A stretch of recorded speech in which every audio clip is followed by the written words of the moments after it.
Stop the steal! Stop the steal! Stop the steal! Stop the steal! Stop the steal! Stop the steal! Stop the steal! That's right! We're here for a fair and honest election, and by what we have seen so far, the evidence that has been brought forth by Sidney Powell, Rudy Giuliani, and Trump's legal team, they are bringing this to the highest court and see to it that justice will be served. Their opening statement was because Joe Biden's unity is a false unity. He doesn't want to unify us. He wants to divide us. You know what? He's stealing our election. He's taking from our children. He's taking our constitutional rights. He's stepping on our Constitution. The Democrats are in bed with the rhinos, and they're taking our very existence. We need to fight. We are sick and tired of being lied to. We're sick and tired of the media lying to us. We're sick and tired of people telling us what we should and should not do. We are free American citizens. We know that these people are sitting here trying to tell us that we need to be quiet. Well, I'm tired of being quiet. I can't stop, won't stop, because I'm going to fight for our country, because I believe in what we stand for. I believe in who we are. We are the American people. The silent majority will be silent no more. You will take our country by our blood and by our sweat and by our tears when we fight until we don't have no more. We will not allow you to take it. And you hear me, board of supervisors. You're going to sit there and try to certify a false election. You're going to sit there and certify a false representation of the American people, of the people of Arizona. You're going to sit there and try to falsify an election today. Well, we're not going to let you. We're going to let our voice be heard. I don't care if you don't agree with us. We're going to tell you, audit the election. We want to see each and every vote counted by hand. We want to see each and every verification by hand. We want to see each and every individual do this, because we're tired of the lies. We're tired of the deceit. We're tired of you stepping on our constitutional rights. We are Americans, and we stand by the sovereign constitutional paper that was written in 1776. We're sick and tired of what's going on in our country. We're sick and tired of what's going on in our lives. You're not going to sit here and take away from us any longer. The silent majority, rise up! Rise up! Because we're going to stand here and fight against your tyranny. We're going to sit here and we gotta move. It's actually over there. We got a place for it. Oh, shit. Hey, next on the mic. That's it. All right, you guys, we're moving across the street because that's where they're having the meeting. They have a place over there for us. The police are already cool with it. I will lead you on the way. Fine. Let's go then. Let's go. You're with me. You going there now? I know. Hey, so what, they're moving us? No. We are moving ourselves. I just meet too many. I meet too many people. Not everybody. I know everybody. I know everybody. I know everybody. I know everybody always there with the comments. Can I get that? Sorry?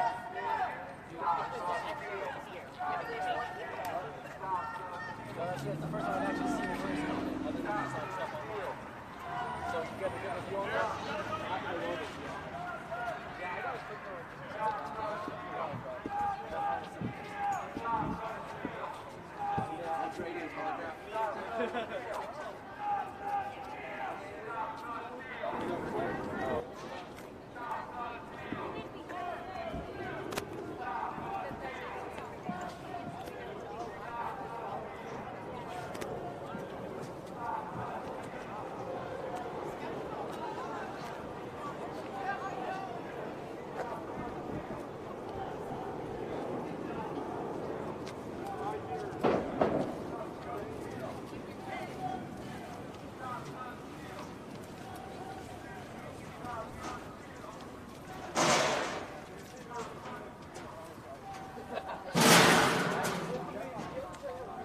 Hi there. Good. How are you?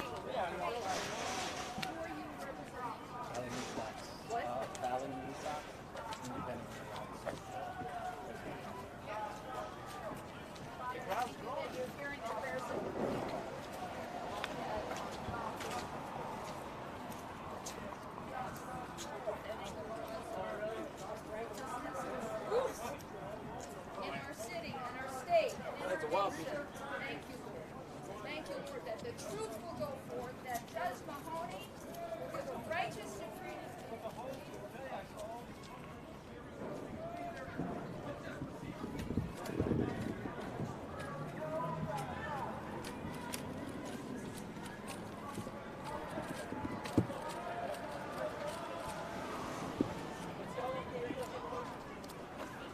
Unmarked car, 10 federal car. I can tell by getting this FBI car right there. This is where my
Hi, Bruce.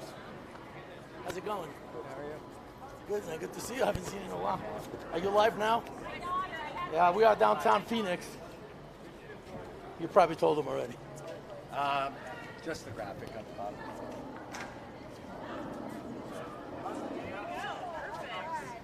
Okay, I-90. Well, they took us far away because are they going to hear us over there?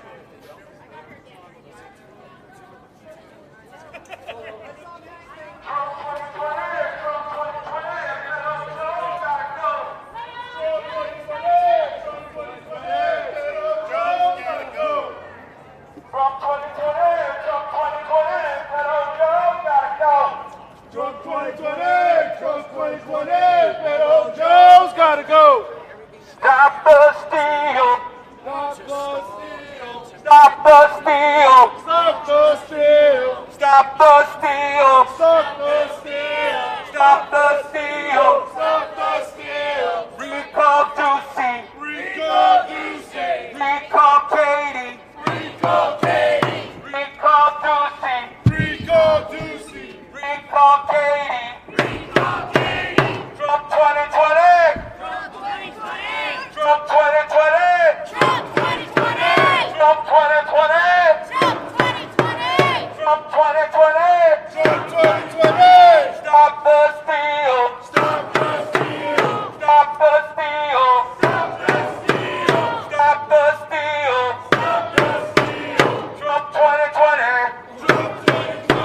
Trump 2020! Trump 2020! Recall Ducey! Recall Ducey! Recall Ducey!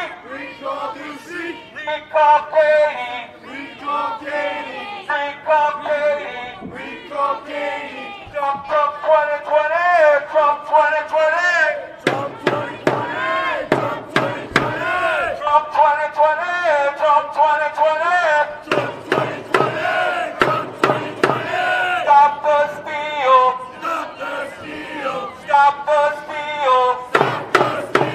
Stop the steal!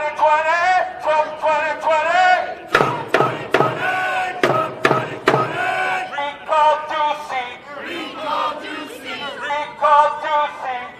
Recall Ducey! Recall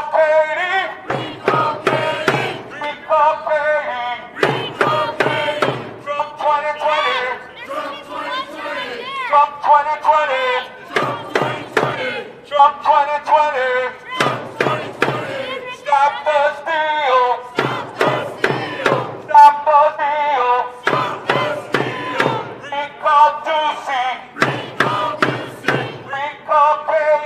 Recall Katie! Trump 2020! Trump 2020! Trump 2020! Trump 2020! Recall Ducey!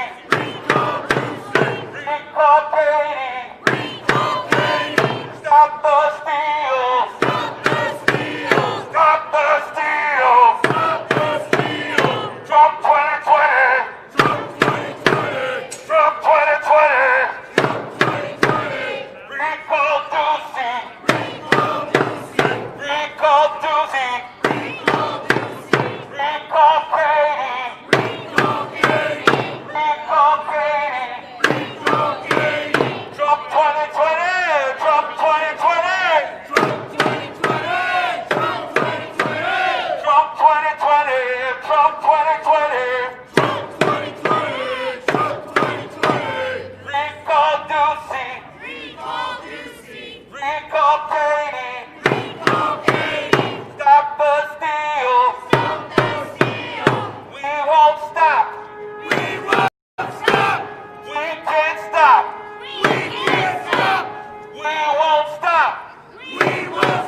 come on over here. I know we've been going for a little bit, but one thing we didn't start off with, and I believe it's very prudent at this time, is prayer. So, if you can kneel, kneel. This is the only time we do kneel. And that's for our Lord and Savior. So if you're not Christian, pray to whoever you have. I'm a Christian, so I'm going to pray to Jesus, but I'm not trying to put anybody down. Okay? So, mighty Jesus, we just come before you, and we ask you right now in your precious name that you would begin to move in this situation, and that you would begin to remove the lies, the deceit, the deception that is taking place upon this country. We ask you for wisdom upon our politicians at this time, that they would not go with the globalists, but God, they would go with the voice of the people.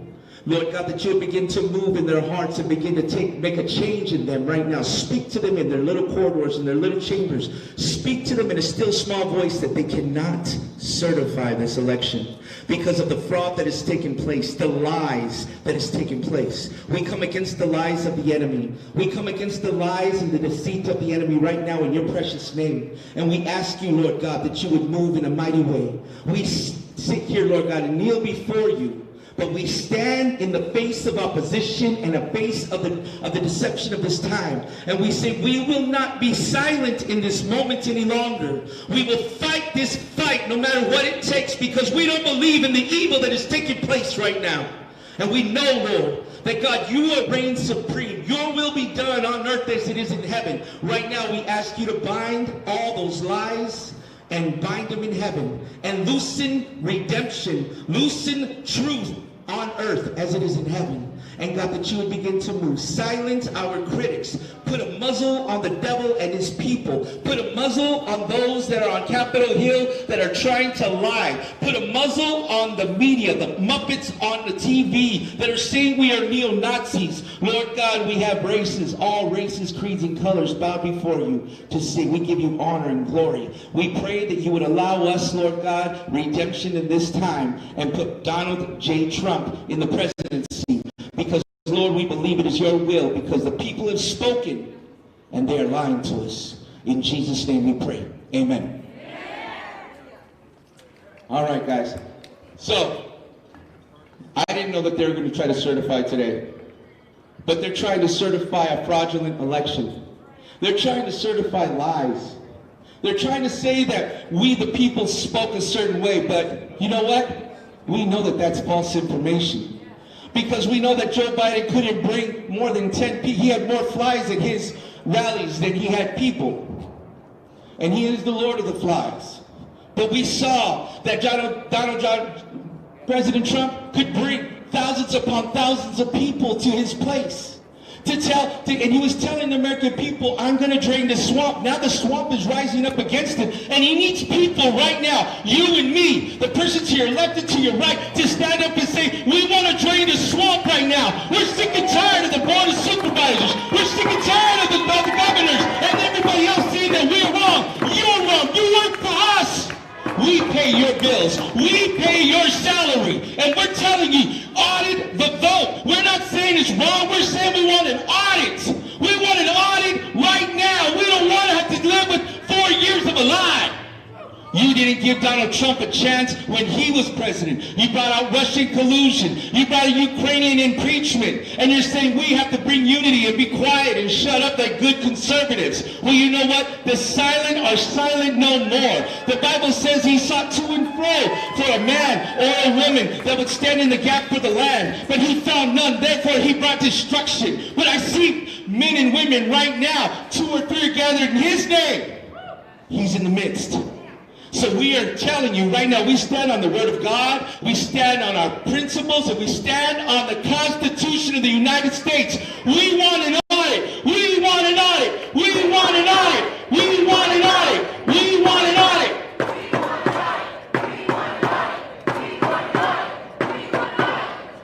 See, they fear us. They fear us. They say we're deplorables. They say we're neo-Nazis. I'm sorry, I'm the worst neo-Nazi ever. They say that we don't have a voice. They say we're nothing, we're nobody. But you know what? We pay our taxes. We're tax-paying Americans, blue collar. We go out and work every day. We go out and sweat and we strive for something, but we don't want our taxes to be paid to other countries. We don't want our taxes to be paid to immigrants coming over illegally. We don't want our taxes to be thrown away while we're over here struggling with 62% taken from us. We're tired of being taxed without representation. 1776 happened because they were tired of being taxed on tea. I'm tired of being taxed on immigration. I'm tired of being taxed on everything else. I'm tired of being taxed for welfare. I'm tired of being taxed that somebody in Oregon can get free drugs because now they made them legal and it's their right because they are sick. You know what's sick? The politicians right now are sick. The politicians are bringing evil into our lives, and they're trying to say that the family nucleus, the nucleus of the family, father, mother, and the kids, that's an evil thing. But you know what? The America I grew up in, if I didn't have my dad there, I would have never been nothing. If I didn't have my mom there, I would have never been nothing. If we didn't have each other, our neighbors, before we used to know who our neighbors were, now we just walk inside like, oh, I can't stand, he doesn't even mow his lawn. But that's not America. They're changing America to think deceitfully about each other. And they're trying to bring us separated. But the American people, the conservative people, are going to stand and fight because we're sick and tired of being sick and tired. We're sick and tired of wars and seeing my cousins and uncles and brothers and people that I know go across the sea and fight for a land that has nothing to do with us. And be in a war that has nothing to do with us any longer. We need to have our soldiers home so we can protect our borders. We need to give more money to the police, more money to the sheriffs, because they need the finances to fight the crime at home. And that's what we want. But the Democrat Party, they want to defund that and send our boys away, send our girls away. They want to pay for transgender sex changes in the Army. And they don't even serve one day because they're in medical the whole time. I'm not going to pay with my tax dollars those things. And I know you don't want to either. If you want to do it, that's fine, but not on my dollar. Not on my penny.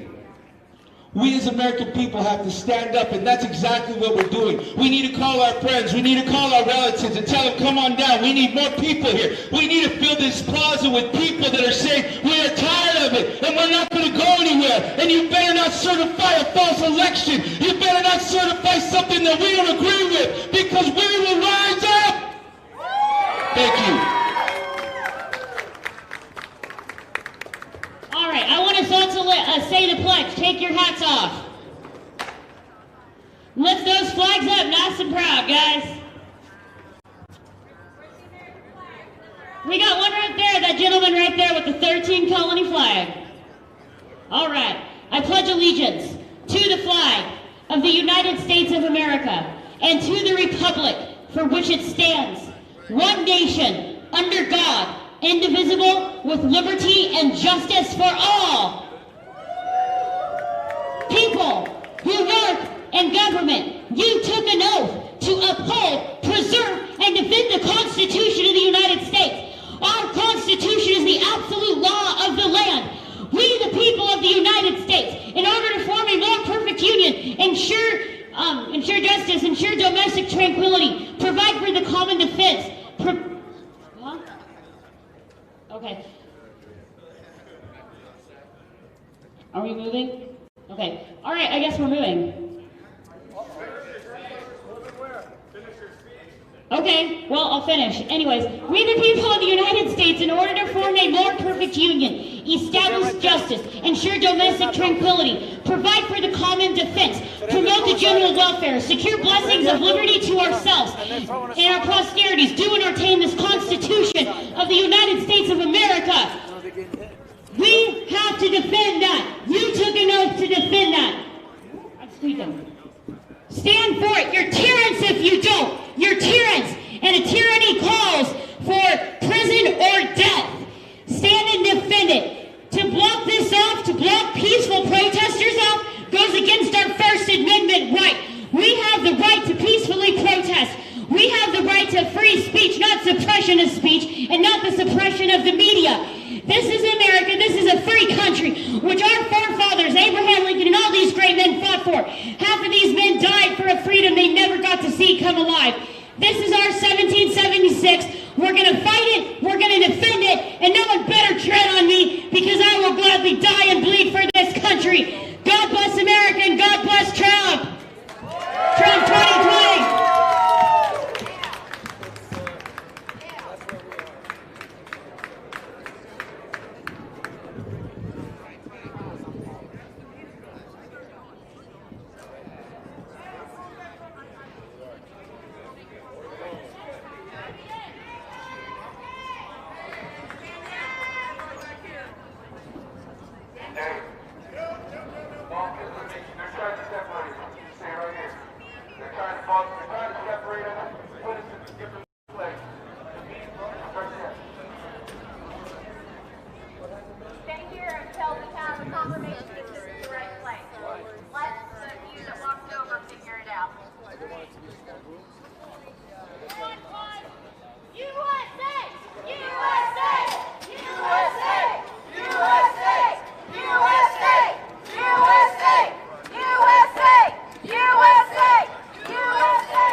All right, everybody, thank you so much for joining us.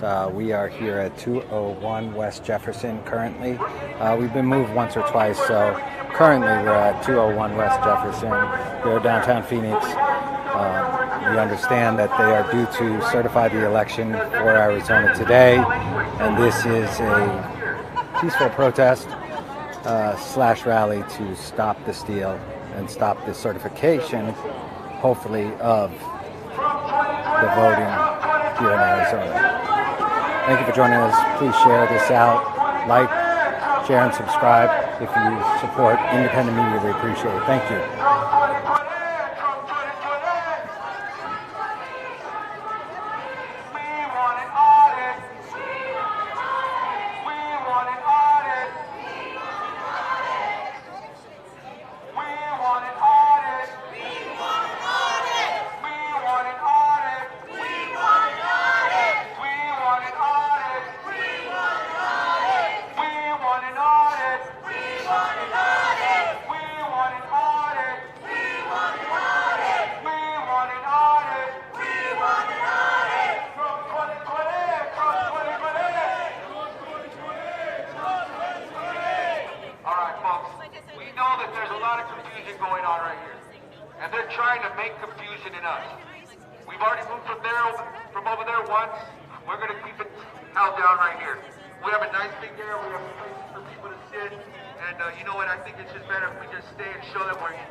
All right, you guys. I think we gotta give a round of applause for Ray for holding out. Can we give Ray a round of applause? This man is awesome. Isn't he inspiring? I just love listening to these guys. All right, so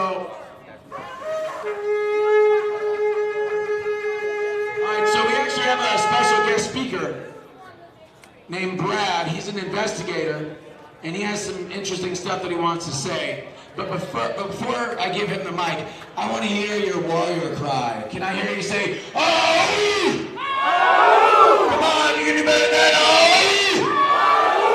Oh! Let me hear you say, freedom! Freedom! One more time, freedom! All right, give it up for Brad.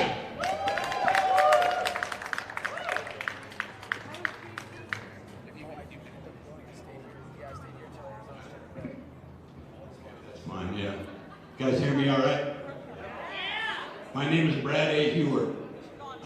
Who I am is very unimportant. What I know and what I have is extremely important. I've been investigating fraud, all kinds of government program fraud in the United States for over 12 years.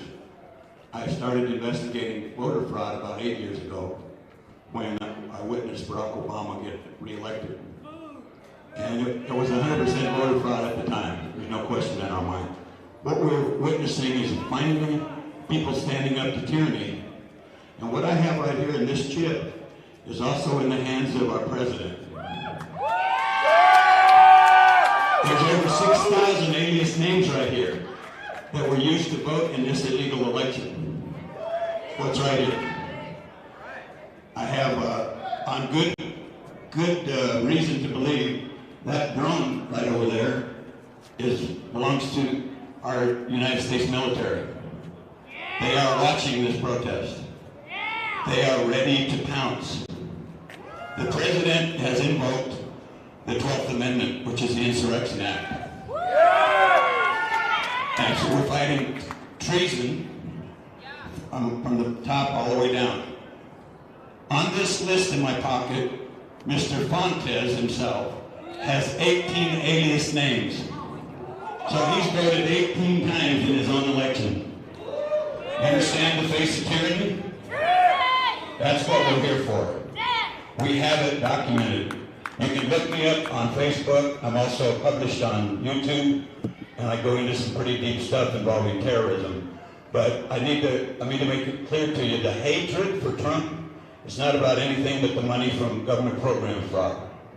Welfare, food stamps, rent assistance, foster care, all phony government program fraud. And if you've got 18 alias names and 18 different addresses to register online with DES, you make a whole lot of money. So they don't want Trump because they want to keep making money. It's status quo, okay? They want to maintain the status quo. I'm hurting, my hips hurt real bad because of the last 12 years I spent at my desk doing this investigative work. I have to have them replaced, so forgive me, I'm a little weak. But I'm here to testify. That is our military, and as God is my witness, we are about to pounce on these people. Can I get an amen? Amen. In Jesus' name, amen.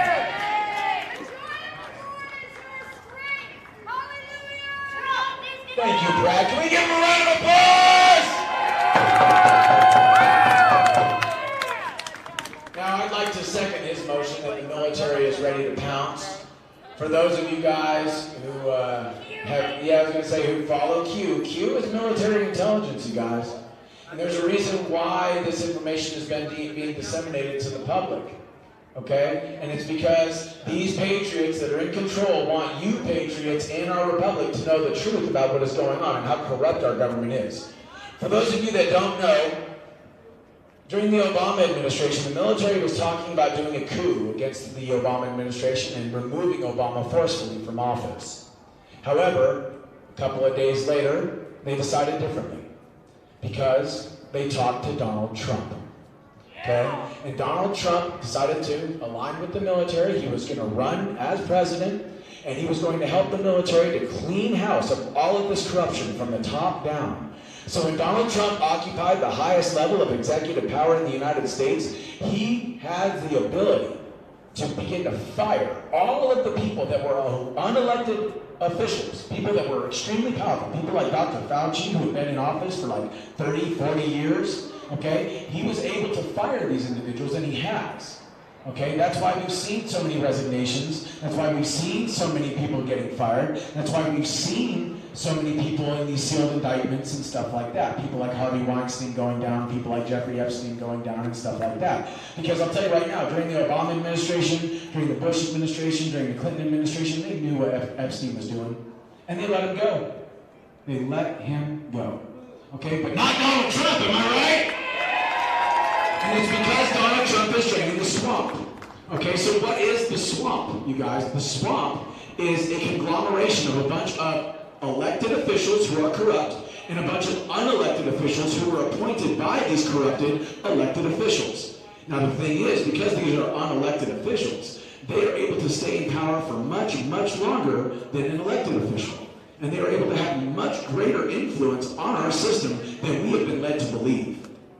So the fact that people like Dr. Fauci have been around for 30, 40 years and have seen several pandemics is evidence that he's a swamp monster.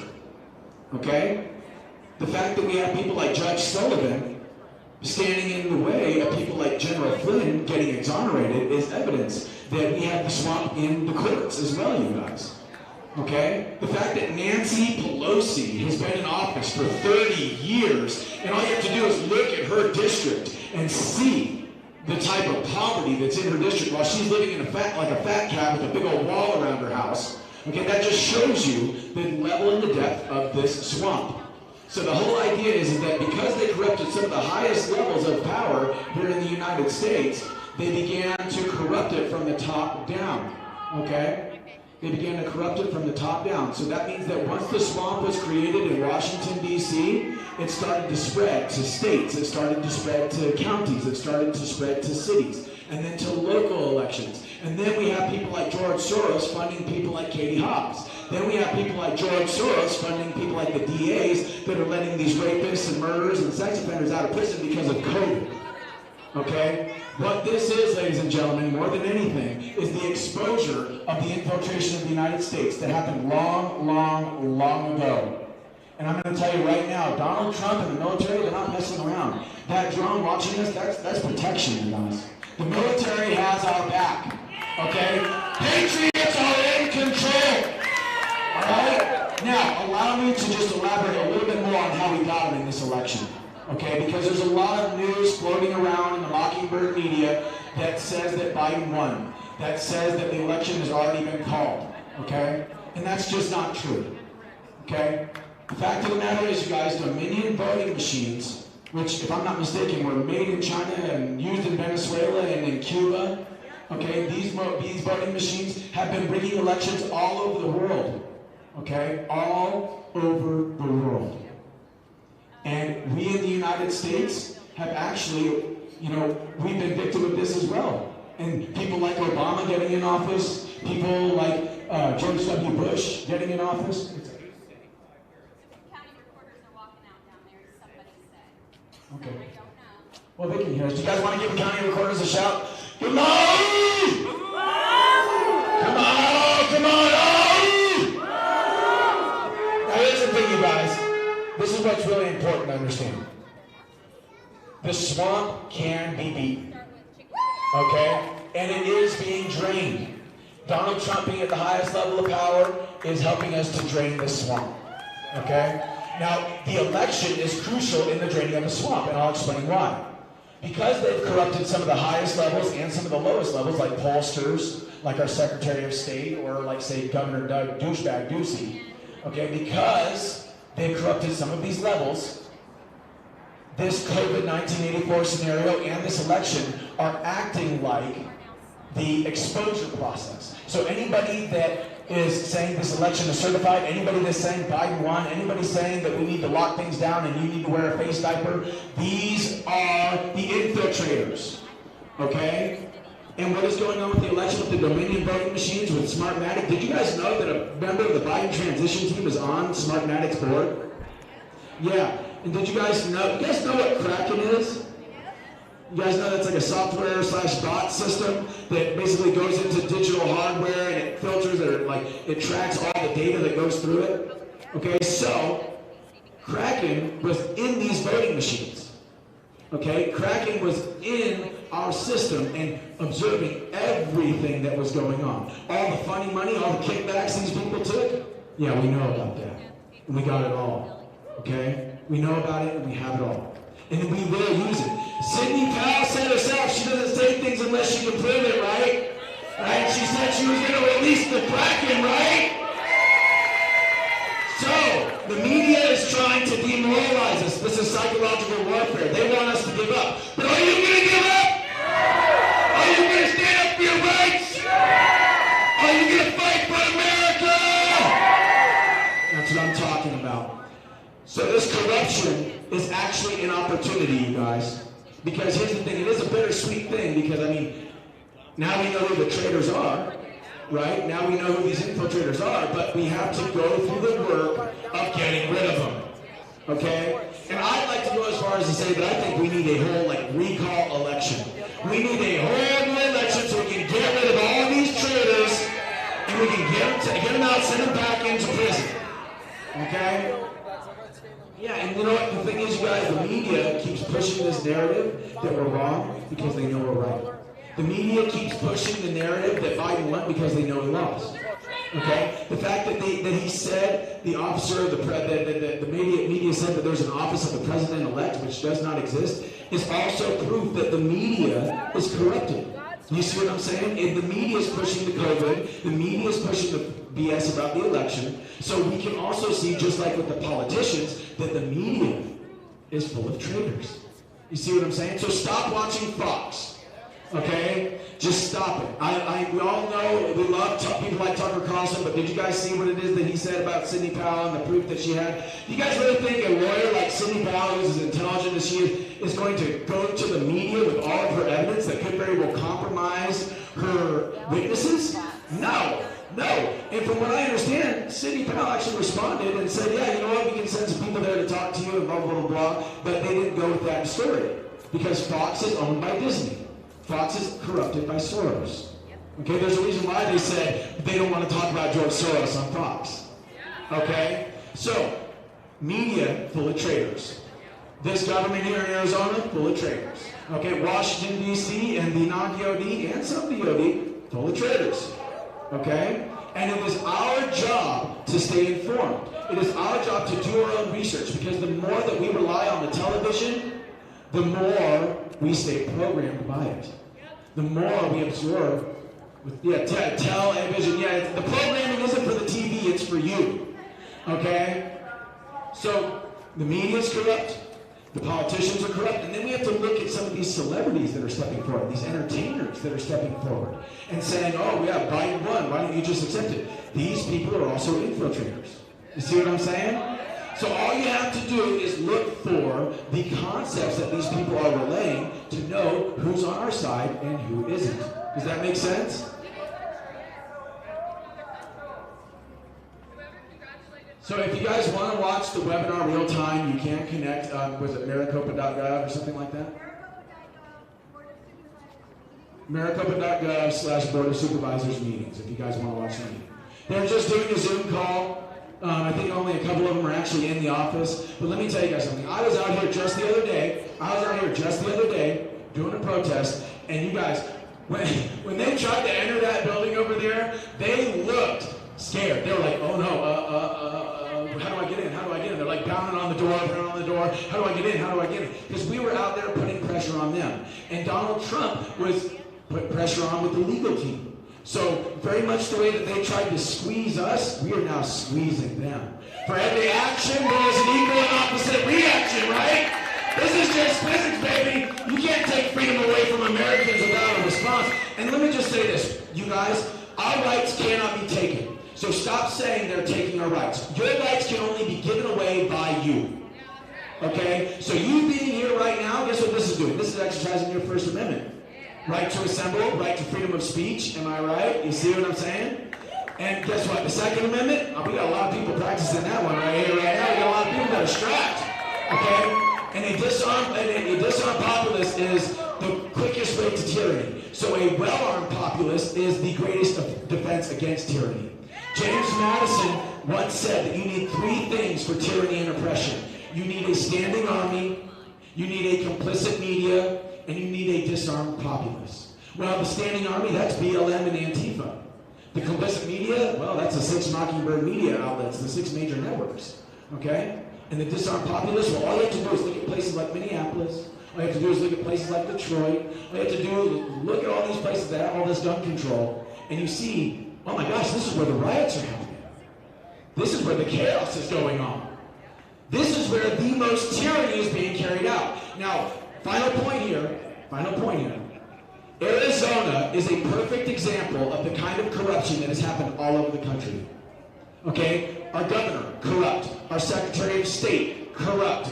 Much of our representatives in our legislature, corrupt. Much of our senators and congressmen, corrupt. Our Board of Supervisors, corrupt. Okay? And this is the swamp, you guys. This is the swamp. And it all has ties back to the infiltration of our government. You guys have ever heard of the military-industrial complex? Tightly knit, highly efficient machine that combines military, diplomatic, scientific, intelligence, economic, and political operations. Okay? That's quoting Kennedy. Their methods are infiltration instead of invasion, subversions instead of elections, intimidation instead of free choice, guerrillas by night instead of armies by day. Now, we in Arizona have an opportunity to set the precedent for the rest of the country. When we stand up, you guys, the rest of the country is watching. The rest of the country is watching us. And they're looking to us to set the example because we were one of the first states that the media tried to hijack. Are you going to let the media hijack your state? Are you going to stand up for your rights? Are you going to exercise every single one of your God-given unalienable rights? And the more you do that, the more it shows the people that are trying to take away those rights through legislation in that building that they can't ever do that. The more we do not comply with these mask mandates, the more we do not comply with these lockdowns, the more that we do the whole Gandhi, Martin Luther King Jr. thing of nonviolent non-cooperation, civil disobedience, the closer and closer we are to taking back our country! So violence, not necessary at all. Okay? Protest, most certainly necessary. Right? Standing up for our rights, most certainly necessary. Prayer, most certainly necessary. Right? Listening to the media, totally unnecessary. Am I right? Listening to our crooked politicians trying to tell us that this election is certified, totally unnecessary. Because Sidney Powell said herself, and I'll end on this, you guys. Sidney Powell said herself that if these people certify this election, they certify their own fraud. And if they're certifying their own fraud, that means they're going to jail, baby.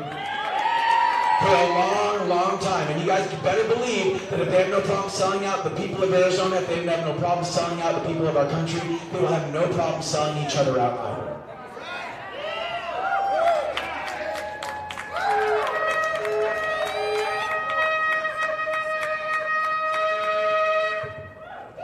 Really quickly, if you have internet access, it's maricopa.gov, Board of Supervisors meetings. And then just look for today's webinar. It's a webinar link so we can see their faces. Some of them are joining remotely. Some of them are joining remotely. I believe 2 of the members of the Board of Supervisors are actually physically in the building. The other 3 are joining remotely. But they join and we can see their faces and we can see if they're going to do the right thing, which is not certify this fraudulent vote, or if they're going to betray the people of Arizona and certify the vote. So we can watch it in real time. I hope you all wrote emails. If you didn't, you can always write after this. Write to them, call them, write to them, call them. It is government of the people, by the people, and for the people. And they need to be reminded. They need to be reminded who they work for. They are public officials. We call them leaders sometimes, but remember, they are also public servants. And public service was never meant to be a career or a parking lot. It was supposed to be get some experience in the private sector, be a business person, get a job, do something real, make an impact on your community. And then you take those skills and you go and serve the public for a couple of years maybe, right? Then you go back to the private sector. They were never meant to get salaries. They were supposed to get per diem. It's 3:29. Sometimes they start late. I've been on some of their webinars before. But if you can connect, we can actually see their faces. And I'm looking forward to seeing if, by God, they will do the right thing and not certify this vote. So God bless you for being here and taking time out of your busy lives and your jobs and your worlds and your families and your laundry and your dishes and whatever, and coming here to see if they'll do the right thing. God bless you and God bless America. Actually, I just want to say one other thing. So part of the other reason why I know the military has your guys' back, and many of you may not believe me when I say this because of the way I look, but I'm actually military intelligence. Yeah, so you guys got somebody military intelligence on your side, okay? I'm going to tell you right now, the military's got your guys' back, baby. Okay? If I can survive this long with all the stuff I've said on my YouTube, then trust me when I say you guys have no problem being out here exercising your rights! That's exactly what the military wants. That's exactly what these constitutionalists want. That's exactly what the patriots in control want. They want you guys standing up for your rights. We want you guys to be free American citizens! Do not give in, do not give up, do not stand down, do not shut up. This is our 1776, you guys. Did you guys know that in 1775, it became very apparent to our founders that the 13 colonies were heavily infiltrated by the British? And that's the reason why they're like, you know what, dude? We got to do something. We have to create a new nation. We have to create the United States of America because this whole thing with the 13 colonies just ain't working. It's just not working. So, 1776, yeah, man, that's a killer to COVID 1984. Okay? And trust me when I say, we're not shutting down the economy, we're not destroying businesses because of a virus that kills less than 1% of the population. We're doing it because globalists and communists are attempting to destroy America from the inside. Okay? And we're not going to let that happen! I see Mr. McCarthy. Daniel, you want to come up here? Come up here, dude. You good? Come on up here, dude. Come on. Let's let everybody come on. Give a round of applause.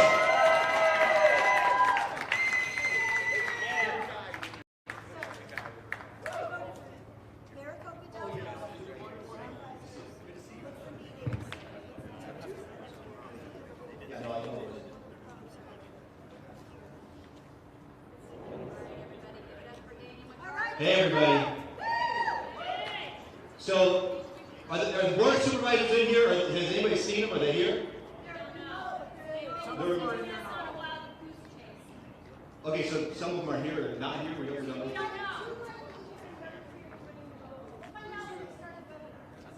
Good, how are you? Hey, good to see you again. Good to see you again. Good to see you. Okay, they're here. They are here. Woo! Do you want to play it through the speaker? Yeah, go ahead.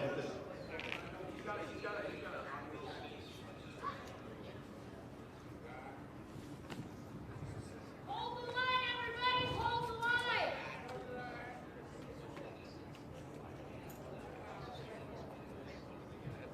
Are you guys prepared to hear a lot of BS?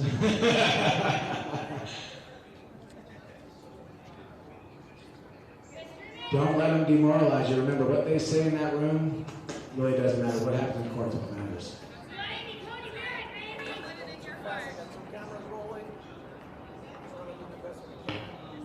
We are here today. Brian, do I need to bring the meeting to order and you got a nice call roll? All right, everybody, thank you so much for joining us. We are live here downtown Phoenix, and we're listening in. I'm going to try and get close so you can hear it. The Maricopa County Board of Supervisors office. They're in a webinar right now live. This is the November 3rd election. We want to assure the public that proper steps have been taken to certify a full and accurate count of all votes. I would like to invite Mr. Jarrett and Mr. Valenzuela up to give a presentation on this election and its results. I believe that Mr. Jarrett will lead this up because he's the one that jumped up, and there's only one microphone available. So welcome, Scott. Thanks for coming today, and please begin. Thank you, Mr. Chairman and members of the board. Mr. Valenzuela and I appreciate your time this afternoon in letting us present the canvass for the November general 2020 election. Canvassing the election is one of the most important steps of the process of any election. The canvass itself represents the full accounting of all the ballots that we've received. The canvassing is the certifying of the election results. But me personally, before I begin, I just want to thank you, Mr. Chairman, and members of the board. You appointed me 18 months ago to this position, and to have this opportunity to partner with the recorder's office, Mr. Adrian Fontes, you all set out a vision for this department, asking me to work in collaboration to establish a best-in-class election department. And I am absolutely confident that you will.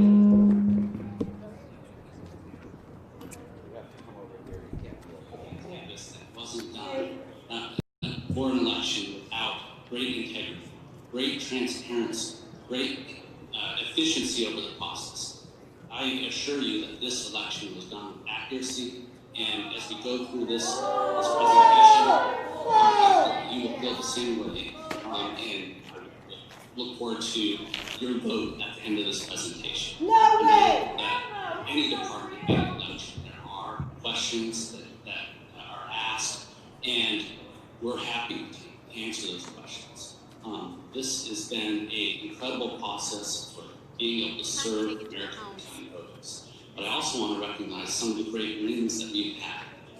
We've had major hurdles that we've had to overcome, some of those due to COVID-19, and we set out to establish an election that would provide historic access to American voters, making it easy for them to participate by also providing them safe options in their state to participate, and I'm confident that we were able to do that.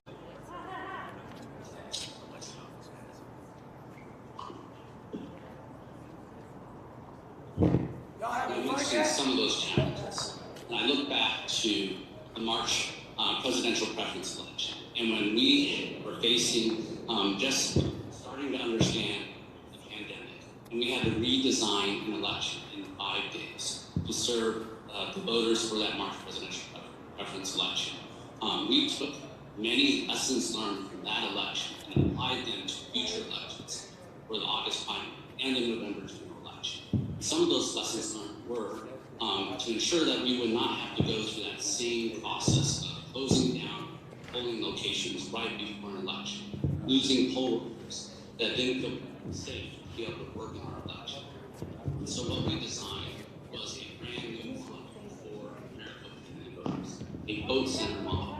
Voters can vote at any one of those locations, but also provide safe in-person voting options, but also understanding that voters want to be able to choose how they can participate in these options. So we've expanded access to being able to vote by mail as well. Expanded access to be able to drop off their early ballots. And we'll talk through many of those. But a lot of the hurdles that we were facing was normally for an election, we will have all of our voting locations identified well in advance, 6 to 7, 8 months in advance before the election. In May, when we're only 7 months out, we were having to start from ground zero. We did not have any polling locations identified for the August primary or the November general election. We had to regroup. We had to identify what polling locations we could use. Many of our polling locations are in senior living centers, nursing homes, provide those individuals access. We cannot use those. They were in schools. We cannot use those locations. So we had to identify alternative locations. Fortunately, we had CARES funding that we could use. We could rent retail spaces. We had great partnerships coming to the table to allow us to provide different in-person voting options. We also had a challenge with ballots. There was a paper shortage in the United States, specifically to the type of ballots that we use in our printers and when we print ballots for voters to use. So we had to identify a methodology, a voting model that would conserve that paper and be able to ensure that we would be able to provide every voter a ballot for this election. We also needed to make sure that our poll workers would be able to work in a safe environment, a safe voting location. We partnered with the American County Public Health Department. We referenced the CDC's guidelines, and we established these operational practices that keep voters safe when they came into our voting location, as well as voting locations. We also had to identify how would a vote center model work. Where are those bottlenecks? Would the new technology that we're purchasing, out on-demand printers, be able to work efficiently, be able to provide that voter the right ballot? Would these printers be operationally effective? We did a variety of tests, stress tests, to make sure that every one of those options was available and that we were able to serve voters throughout this process. So those are some of the challenges that we faced in this election cycle. And despite those challenges, we were able to provide voters a historical election. We had more voters participate in this election than ever before. Nearly 2.1 million voters voted in this election. And that's more than we've ever had. More than 400,000 more voters than we've ever had participate in the election. As far as a percent of the electorate, we were over 80%. You have to go back to 1980 or the 60s to find similar turnout as far as a percentage of the election. In 1980, that was the election with Ronald Reagan. So long, over nearly 30 years ago, that we have to go back to find an election that had more turnout. And that was 80.9% or 80.51 for this election. But it wasn't just about the total votes. In every metric that we tracked, we found improvements. Mr. Valenzuela will talk through some of these from the early voting, from the bad signatures, the late ballots that came in that were after the election. But from provisional voters, we had 18,310 provisional voters in this election. You can compare this to 2016, we had over 53,000 voters voting for this vote. That's a significant decrease when we talk about increasing the total number of voters up to 2.1 million compared to just over 1.6 million in 2016. And then out of the provisional ballots that did not count, there's only 12,112 provisional ballots that did not count in this election. When you compare that to 2016, it's over 15,000. So in every metric that we're tracking, we're finding improvement in this election. But it's not just the turnout in the top level numbers. It's also the number of people that visited an in-person voting location. So we heard voters, we heard their concerns, and so we established a variety of different options for voters to be able to participate in this election. So if you look back, and this is you have to go back over 20 years to find an election where more people actually visited one of our voting locations and mailed back their ballots to us. So we had 993,000 voters actually send their ballot back to us through mail. But we had 1,109,000 voters either go to one of our drop boxes or one of our drive-through drop boxes or one of our vote centers to drop off their ballot or to vote in person. That's a significant amount of people that we were able to serve and keep our lines on election day and throughout the election process relatively short. We also had, if you look at how people vote and when they vote, we had more people vote in person before election day than on election day. So if you look at in-person early votes, 158,000 and the emergency voters that voted on emergency voting weekend, 51,000.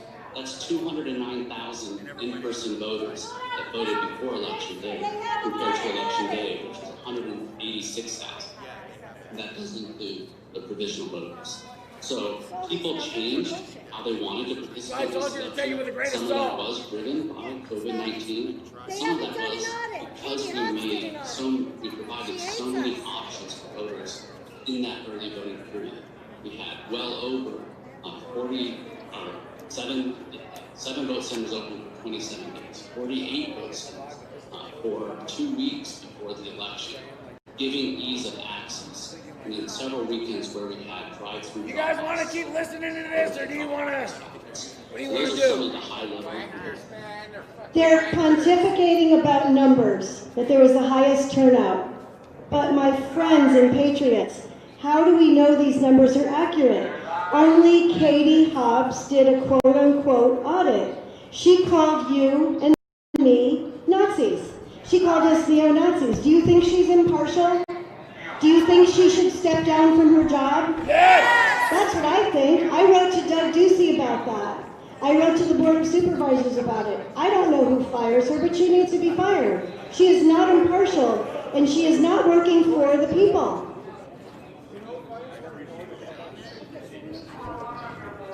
So you guys want to see Katie Hobbs gone? You guys want to see Doug Ducey gone?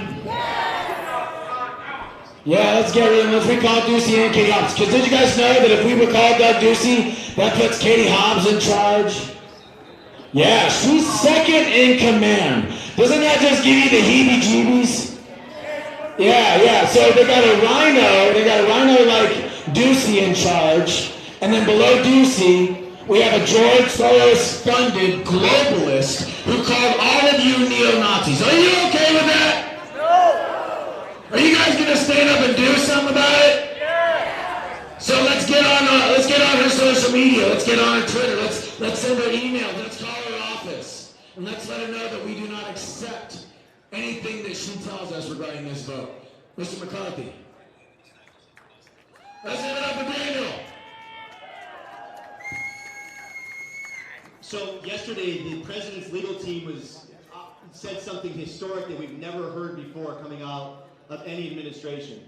The president and his legal team have indicated that they have evidence, and not just that they have evidence, they have enough evidence to prosecute and hold people accountable for the largest fraud in the world's history.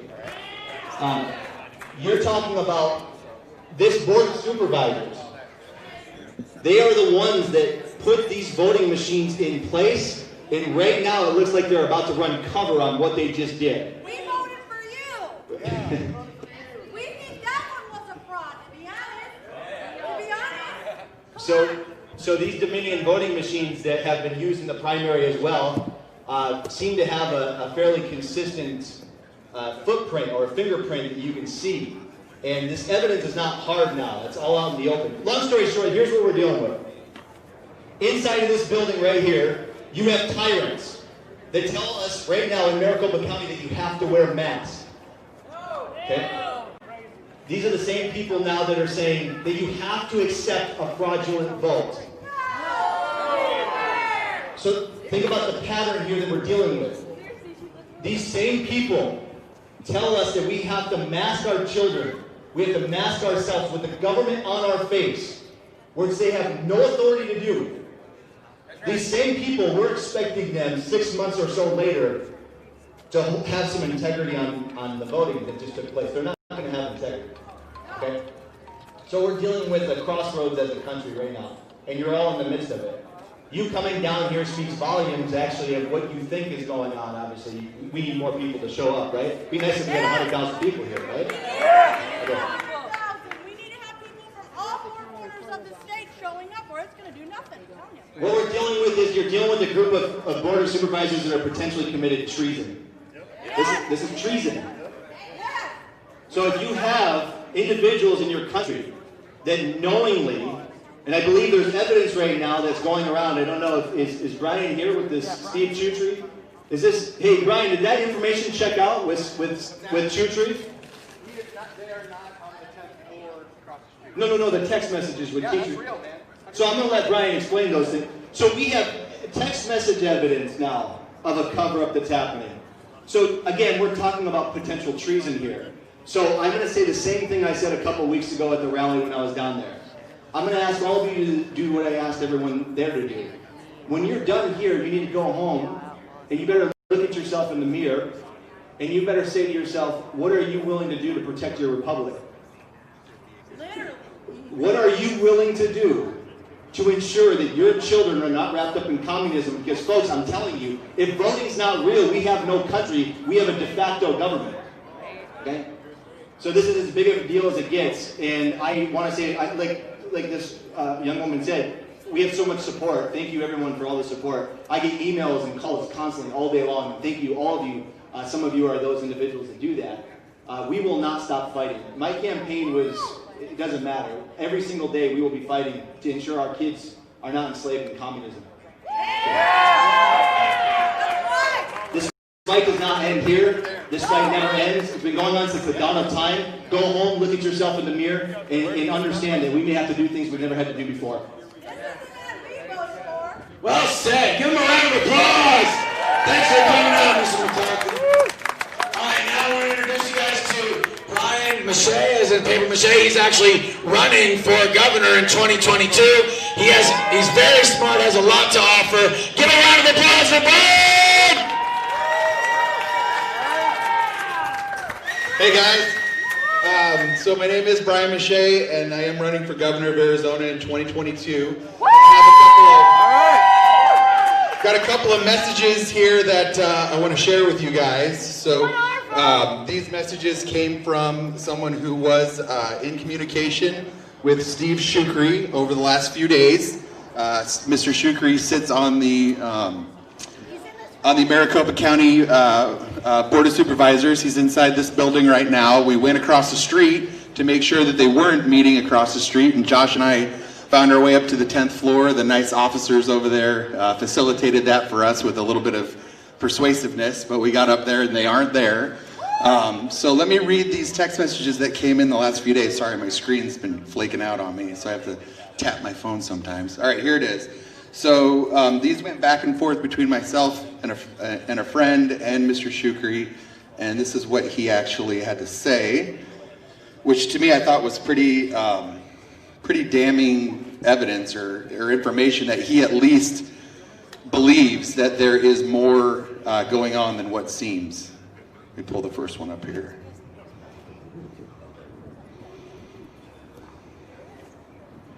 Okay, so this was, what day was this? This was 2 days ago, and it was shared to me, and it's between Steve and this other person. And it says, "Thank you for sharing, ... I believe there should be congressional hearing to see what has happened."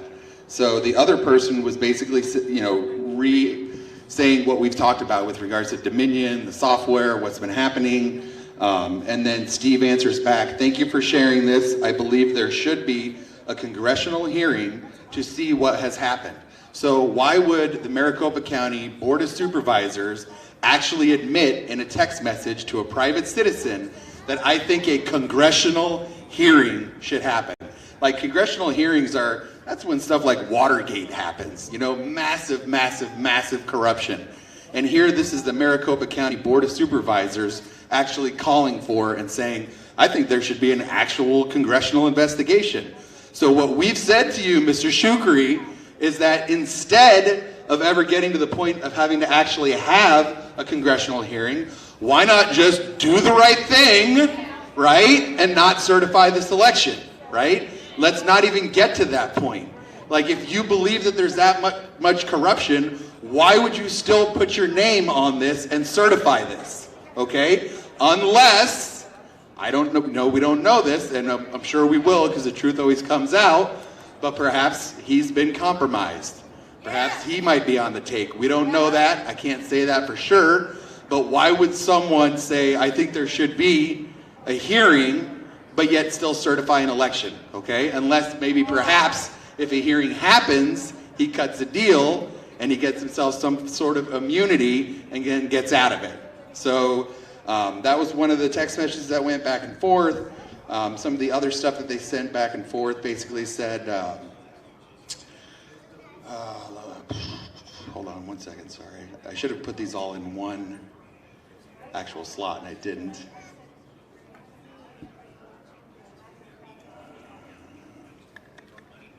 Sorry, guys.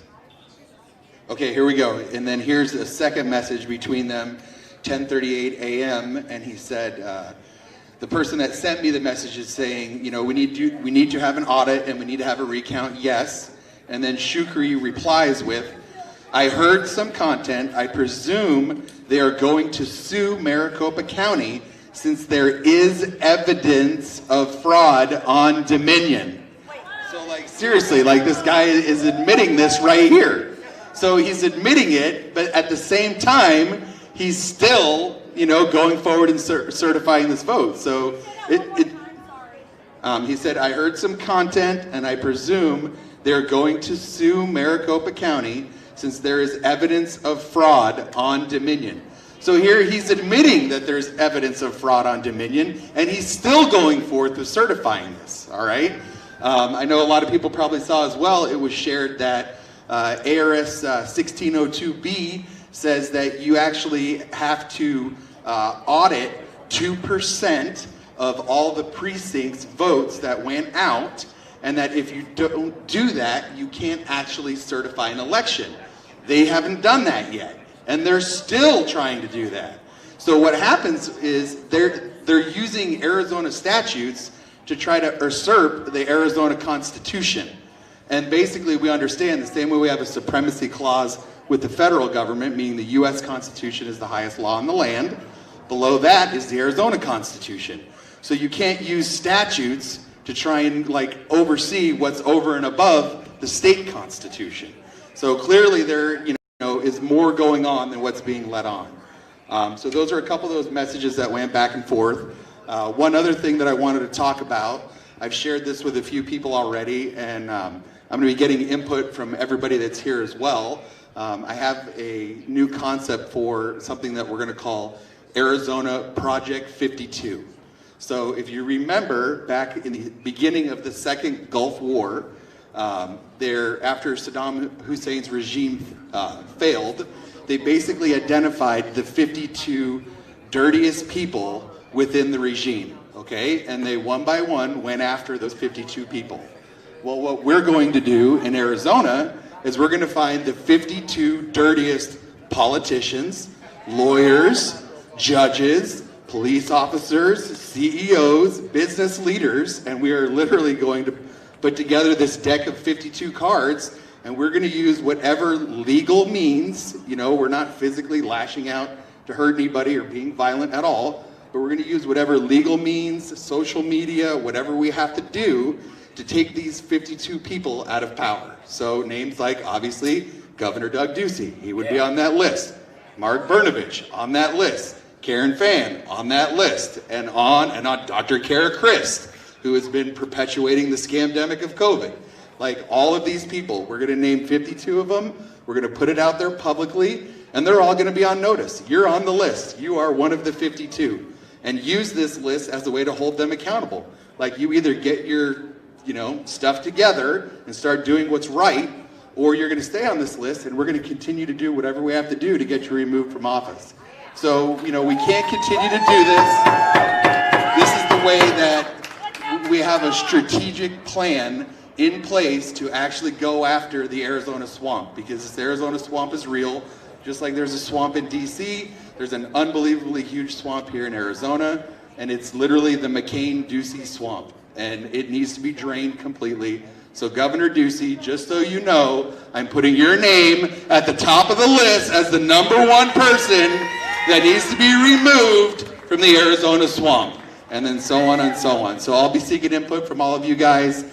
Join that page on Facebook, Brian Mache for Governor of Arizona 2022, so I can connect with you guys, get my contact information, and we'll continue to go to work on this. So thank you guys. Well said. Give him a round of applause. Thank you, Brian. So for those of you that didn't hear, apparently Kyle Rittenhouse got bailed out of jail! Yeah! And from what I also heard, apparently I think it's Georgia, Michigan, Wisconsin, and I think Pennsylvania.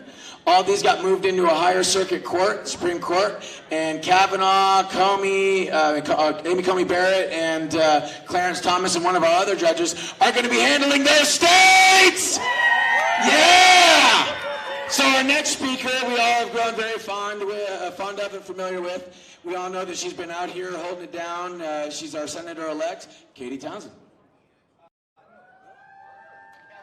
I'm sorry, Kelly Townsend. I'm so sorry. Kelly Townsend. There she is. Kelly Townsend, give her a round of applause. Sorry, Kelly. That's okay. I guess my initials are KT. So, yeah, you were right, KT. Yeah, anyway. Okay, so the Board of Supervisors are actually not in there. They're in this little building right here, this funky little building. Everybody wave. Four-finger wave. Told you.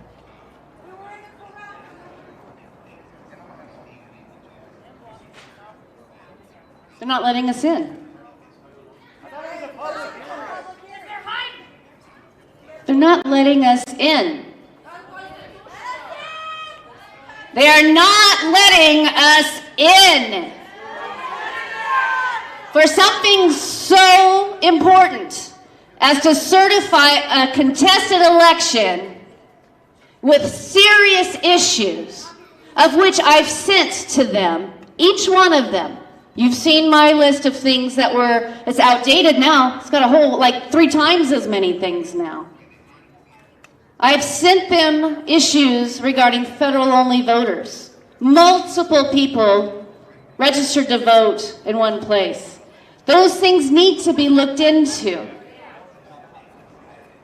Things like Adrian Fontes saying you could mark out if you make a mistake and vote something else. Put that out there. People did it supposedly, and the judge said you can't tell them that. You can't go above and beyond the statutes. Fontes. And people came to me in these groups and said I was an adjudicator, and we had ballots that are 100% Republican, but yet they had crossed out Donald Trump and put in Joe Biden. That should be a spoiled ballot. You should not be able to adjudicate that, because what's to stop a person who is motivated nefariously to be marking that somewhere along the way?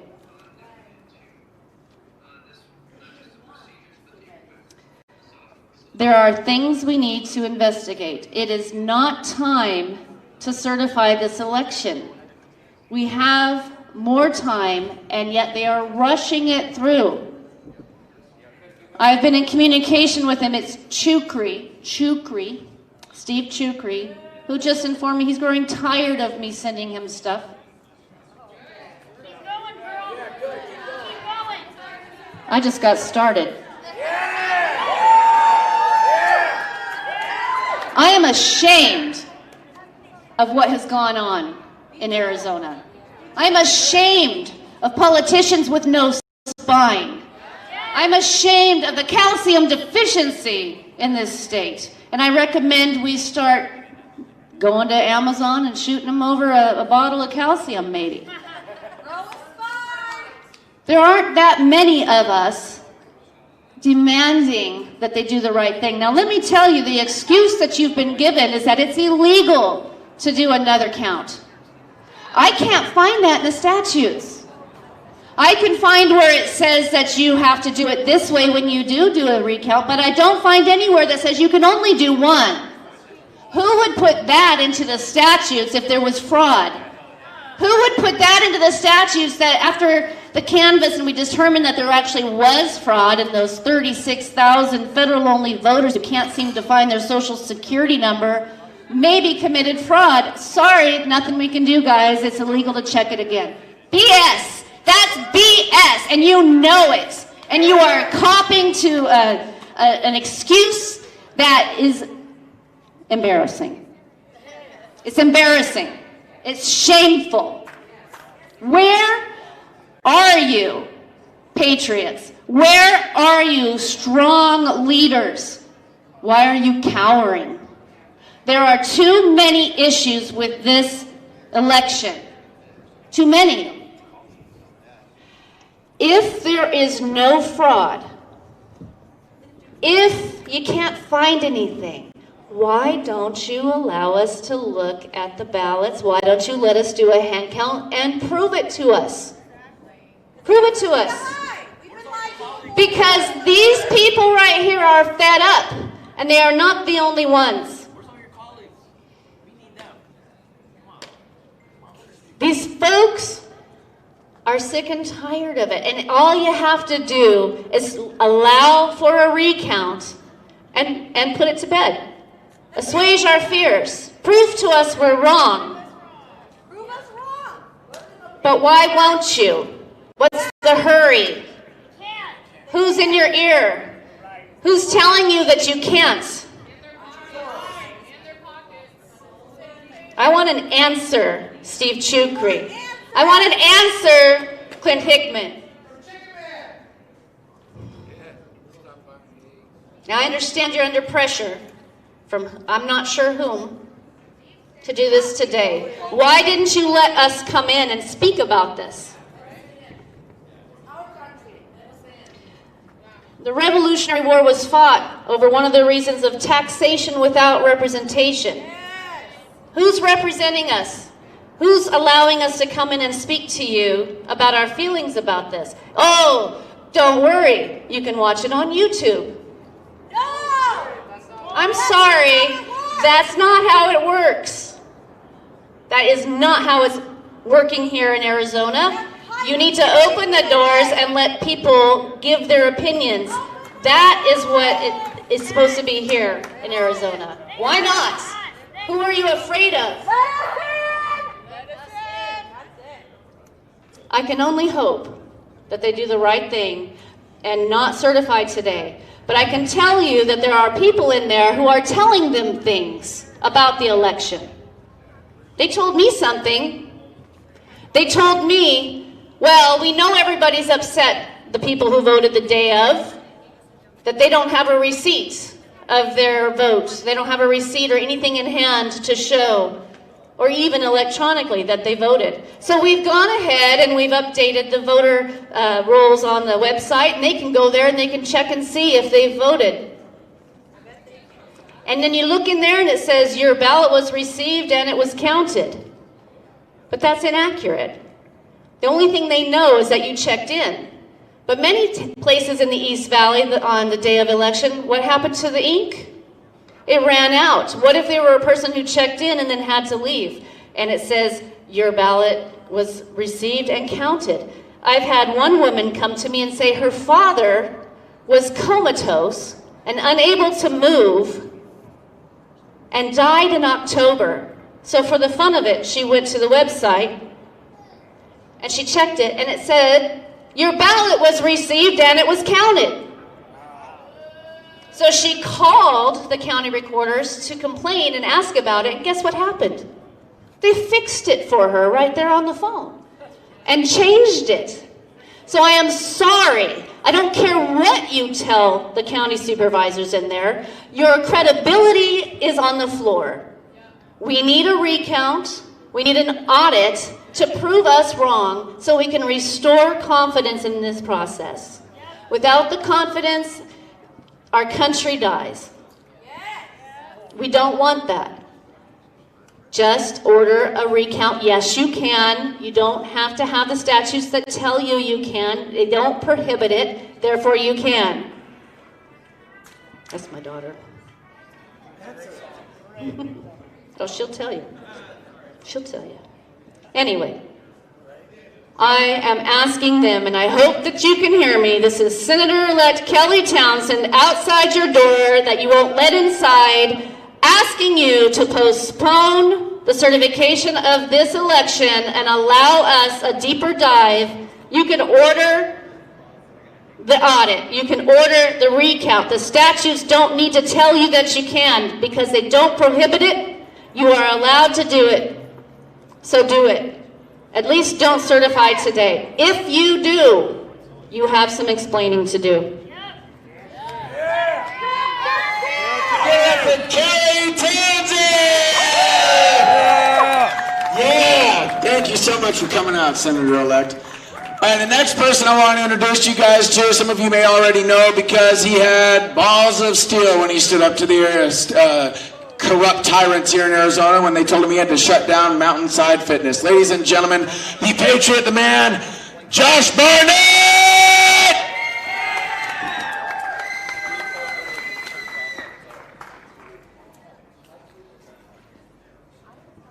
I think everybody here knows what's going on. question is, how much longer are you going to put up with it?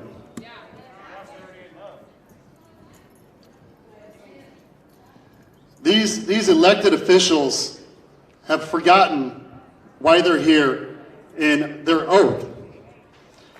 Now, we as the people have all the power. All the power is inherent in the people according to our state constitution. That means every single one of you have the power higher than anything that they can throw at you. So when you look at the Constitution, Arizona Constitution, Section 7, Article 7, Section 7, Article 2, Section 2, Article 2, Section 21. In it, you're going to find that you have all the power you need right now to demand an independent forensic audit on all Dominion voting machines and associated software, as well as every single vote in Maricopa. It's right there. What I mean by that is this. In Article 7, Section 7, it clearly states that we are guaranteed a fair and free election. And I told Steve Chutri yesterday, twice, well, probably more than that he cannot guarantee me a fair and free election, knowing what we know about Dominion. It is impossible. He tried to tell me that he didn't know about the history of Dominion, where it came from, why it was formed. Either he's highly incompetent or ignorant, or he's criminal. Now, I don't know him personally, so I'm not going to pass judgment on it right now, because he might vote no. He might do the right thing and vote not to certify. And if he wants any political future in this state, I highly suggest that he votes no and not to certify. The right thing to do is to demand an independent forensic audit on every Dominion machine and associated software, because he tried to tell me, well, we don't have Smartmatic software. And I go, well, I know which one we have. It's Democracy 5.5. And it's just another name for the Smartmatic company that they use, that George Soros is the one that he's bought and paid for. Look up where the offices are for Smartmatic. They're in George Soros' building in Toronto. Guess what Dominion did the last day and a half after all this broke out? What'd they do? They're running away like cockroaches with the lights on. They're running and hiding right now. But the thing is, they can't hide. They can't hide. And every elected official that unanimously voted to lease these machines to use for our voting systems here, knowing that the state of Texas said, this is garbage, get it out of here. You know, then you have even Amy Klobuchar and Elizabeth Warren, I think there's one other Democrat, that went through and said, there's something wrong, they're flipping votes. And then I get information from Queen Creek tonight saying that they had a, hey Michelle, where you at? What percentage was that? Hey Steve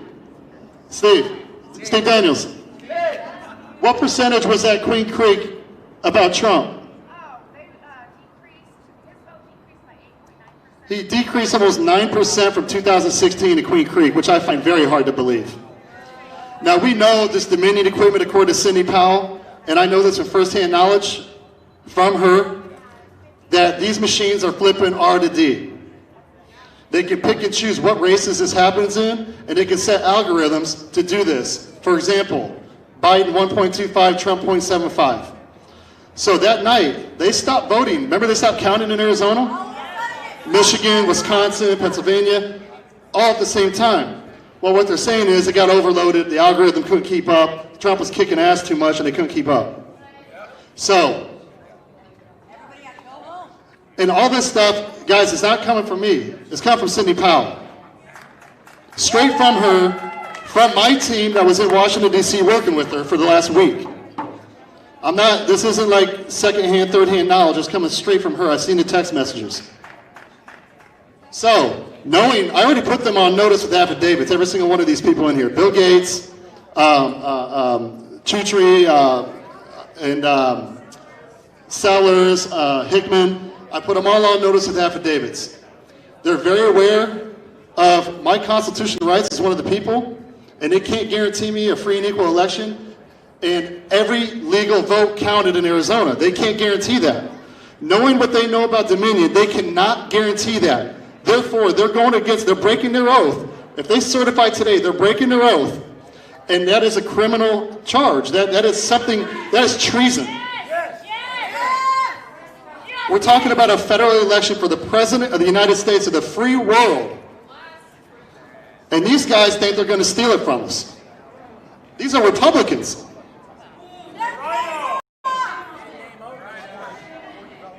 So we're going to see which one are actual Republicans and which one are deep state rhinos. So what I wanted to say also is that we know, everybody keep praying. Everybody keep your spirits up, because we're going to know in the next couple of weeks, we're going to see this flip. And we're going to see stuff from Sidney Powell coming out and Giuliani. They have the evidence. I'm telling you, my team has seen the evidence. They have it. They have to take time to compile it and put it together before they put it out. So we'll wait and see. Try to be patient. I know it's hard. I'm not the most patient person. So, but be patient, pray, and keep working and keep digging. If you find anything, let us know, obviously. But we're working hard at trying to find stuff. I want to let you know one other thing we found out last night. Here in Maricopa, we got 36,000. We got a roll of 36,000 voters over 90 years old. So we had one of our people. They started digging. Found out so far, as of last night, 11 p.m., 500 people that are dead voted in 2020. This is verified, 100% verified. Otherwise, I wouldn't say it. I just texted before I came up here to speak, hey, where are we at now?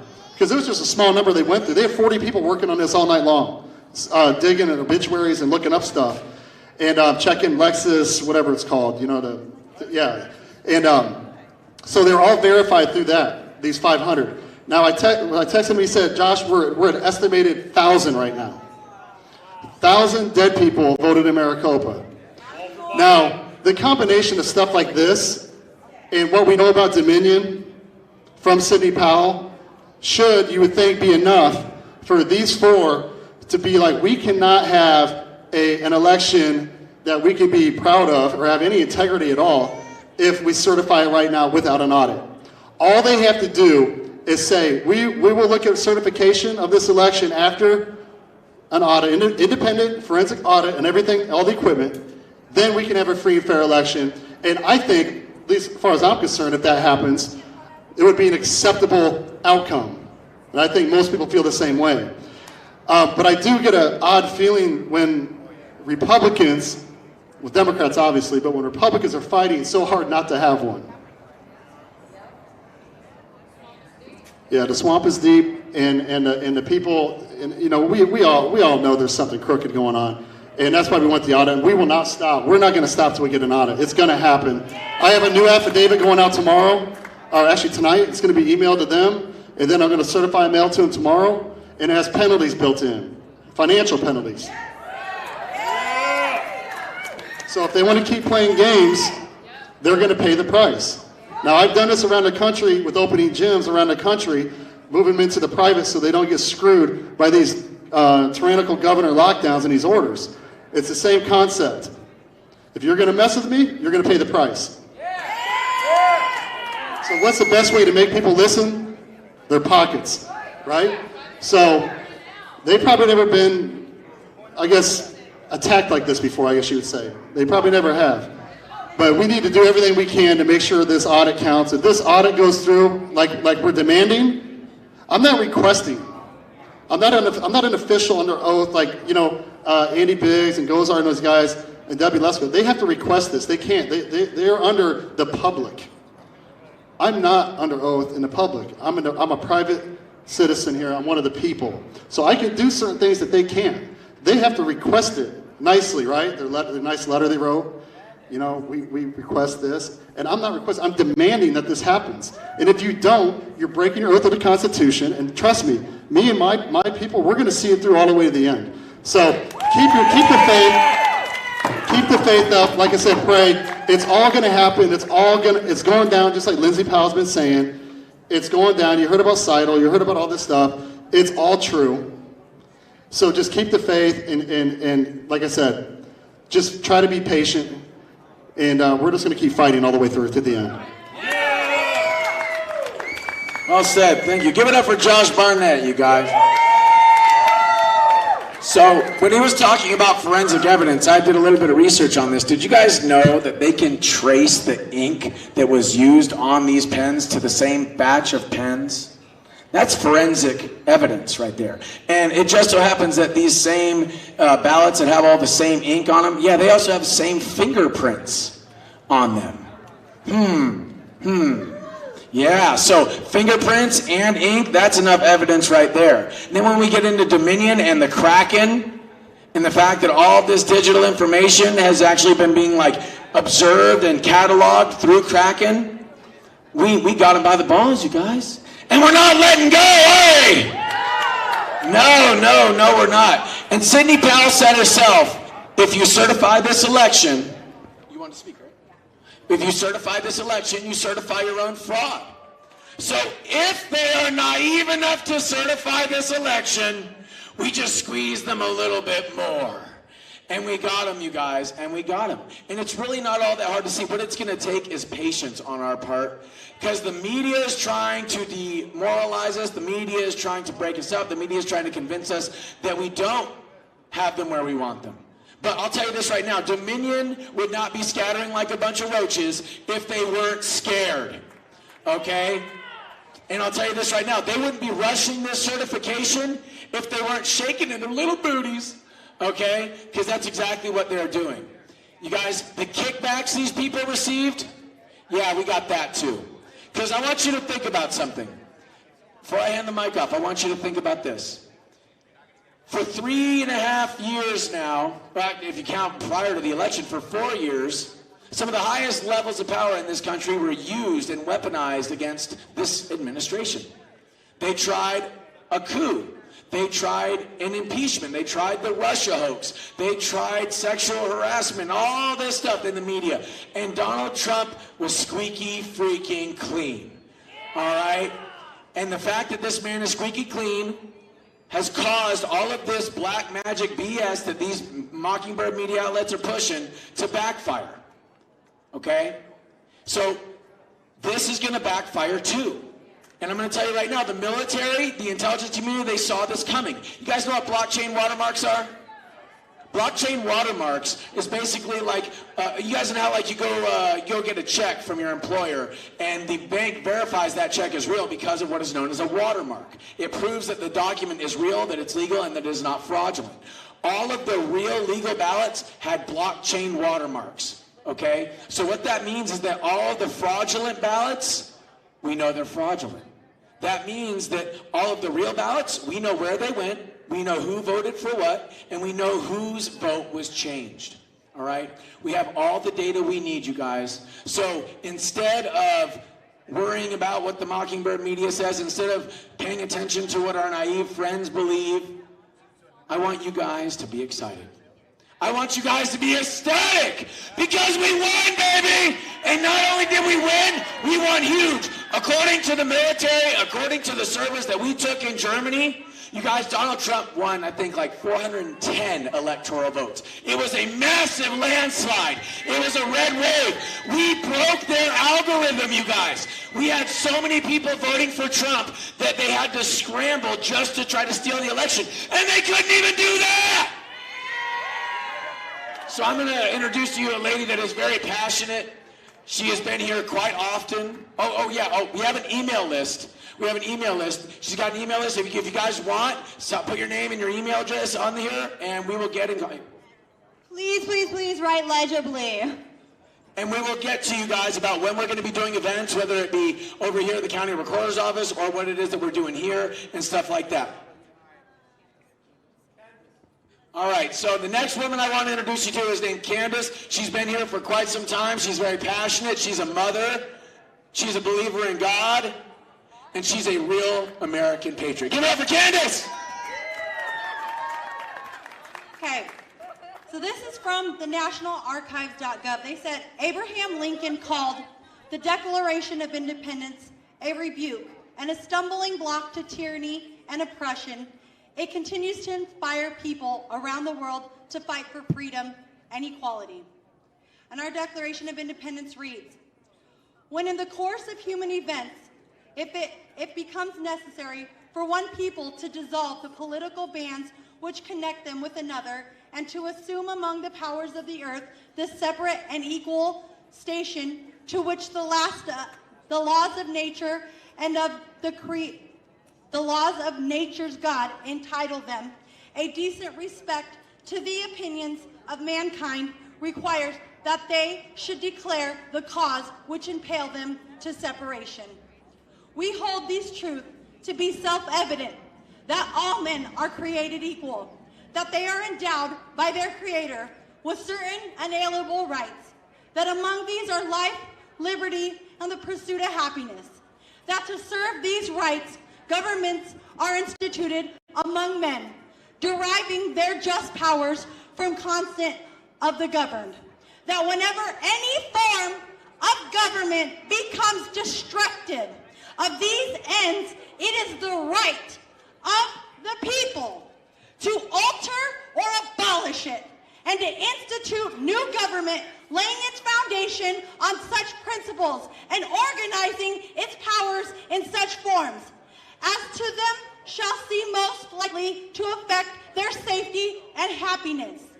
Prudence indeed will dictate that governments long established should not be changed for light and transient causes. And accordingly, all experience has shown that mankind are more disposed to suffer, while evils are sufferable, than to do right themselves by abolishing the terms to which they are accustomed to. It's pretty sad that they foresaw that those men were one-of-a-kind kind of people. They changed the course of history for the world. We have lived under tyranny since biblical times, since the beginning of time was written. People have lived under dictatorships and kings, and our forefathers that fought for this country said absolutely not. They changed the world as we know it. They knew that they were one of a kind. But we are what the future of them is. So we need to continue. It says, but when a long train of abuses and unsurpassed pursuing invariably the same object evidences as designed to reduce them under absolute disposition, is their right, it's their duty to throw off such government and provide new guards for their future and security. I'm going to read one more thing. It says, the preamble. These are the lines contemporary Americans know best. We hold these truths to be self-evident, that all men are created equal, that they are endowed by their Creator with certain inalienable rights, that among these are life, liberty, and the pursuit of happiness. These stirring words were designed to convince Americans to put their lives on the line for the cause. That's where we have to be at today, you guys. That's literally where we need to be at today, because this is life and this is death. We know that hundreds of millions of people continue to be persecuted and condemned to death in places that have communist, socialist societies. The difference between socialism and communism is in communism, if you speak against the government, you're dead. I don't know, I've heard of a lot of people getting suicided out there for no dang reason when they try to go against the government. Hillary Clinton, we don't know what that lady does behind closed doors. But I'm just saying, it says, separation from the mother country threatened their sense of security, economic stability, and identity. That sounds like us today. They have threatened our economic security and our stability and our safety. But they're not tyrants 3,000 miles away. These are tyrants 30 feet away in that building right there, trying to take away our identity as a free country. And I'm not having it. I don't know if you guys are having it, but I'm not having it. I'm going to stop there to do some reflecting. They say hindsight is 20/20. Looking back at the last 4 years, how Nancy Pelosi, Adam Schiff, and her wolf pack of wild, rabid dogs attacked the President of the United States for 4 years, calling him an illegitimate president. Congress's Adam Schiff's secret whistleblower claiming foreign interference with zero evidence. Spent 48 million taxpayer dollars because of their hissy fit, that they could not accept Donald J. Trump as the sitting president of the United States. This wasn't brought on by we the people. At that time, it was brought on by spoiled Washington swamp dwellers, okay? This is brought on by we the people. Today we have hundreds of thousands of American citizens, not the Washington swamp, American citizens, coming forward from both sides of the aisle in the name of voter fraud and perversion to our democracy, and we the people, and how we the people elect our president. For years, this whistleblower they had on the Russian collusion hoax could not be named in the name of security for this person's life. But we have people by the thousands and thousands coming forward, putting their lives on the line to testify against this fraud, swearing on affidavits under the penalty of perjury. We know the fascist party of the left love to air out our information so people from the BLM and Antifa can cause them harm. Katie Hobbs needs to realize she represents all of the people in Arizona, not just liberals of Arizona. She is robbing us of our voice, our vote, and a fair and honest election. It's crazy as I watched the whole press conference with Rudy Giuliani, Sidney Powell, and Trump's legal team spell out for us their whole opening statement as it would happen in court. What Sidney Powell described she has evidence of should scare the hell out of all people. Some news stations will not play the whole video of the hard evidence because the media would be ripped apart. So they hide from the people that are like sheep, who do not look into anything and do their research, but rather take the media as it is, word for word. I tell you people right now that one thing that I do know is that we lead in numbers. One thing I've learned from these other movements is they had the people show up and they got answers real quick. I didn't even know what the hell they were fighting for, to be honest with you. I do know that they tore down businesses that they didn't even live anywhere around. In Scottsdale, I highly doubt any of them came walking out of their neighborhood to go do any of that stuff. They targeted them. They were people that were committing crimes of opportunity. They preyed upon people the same way these people are preying upon us, because we have become silent and complacent. Because while these other people are living off of welfare and destroying our state, we are out there working a 9 to 5, watching our children so our husband can work double time.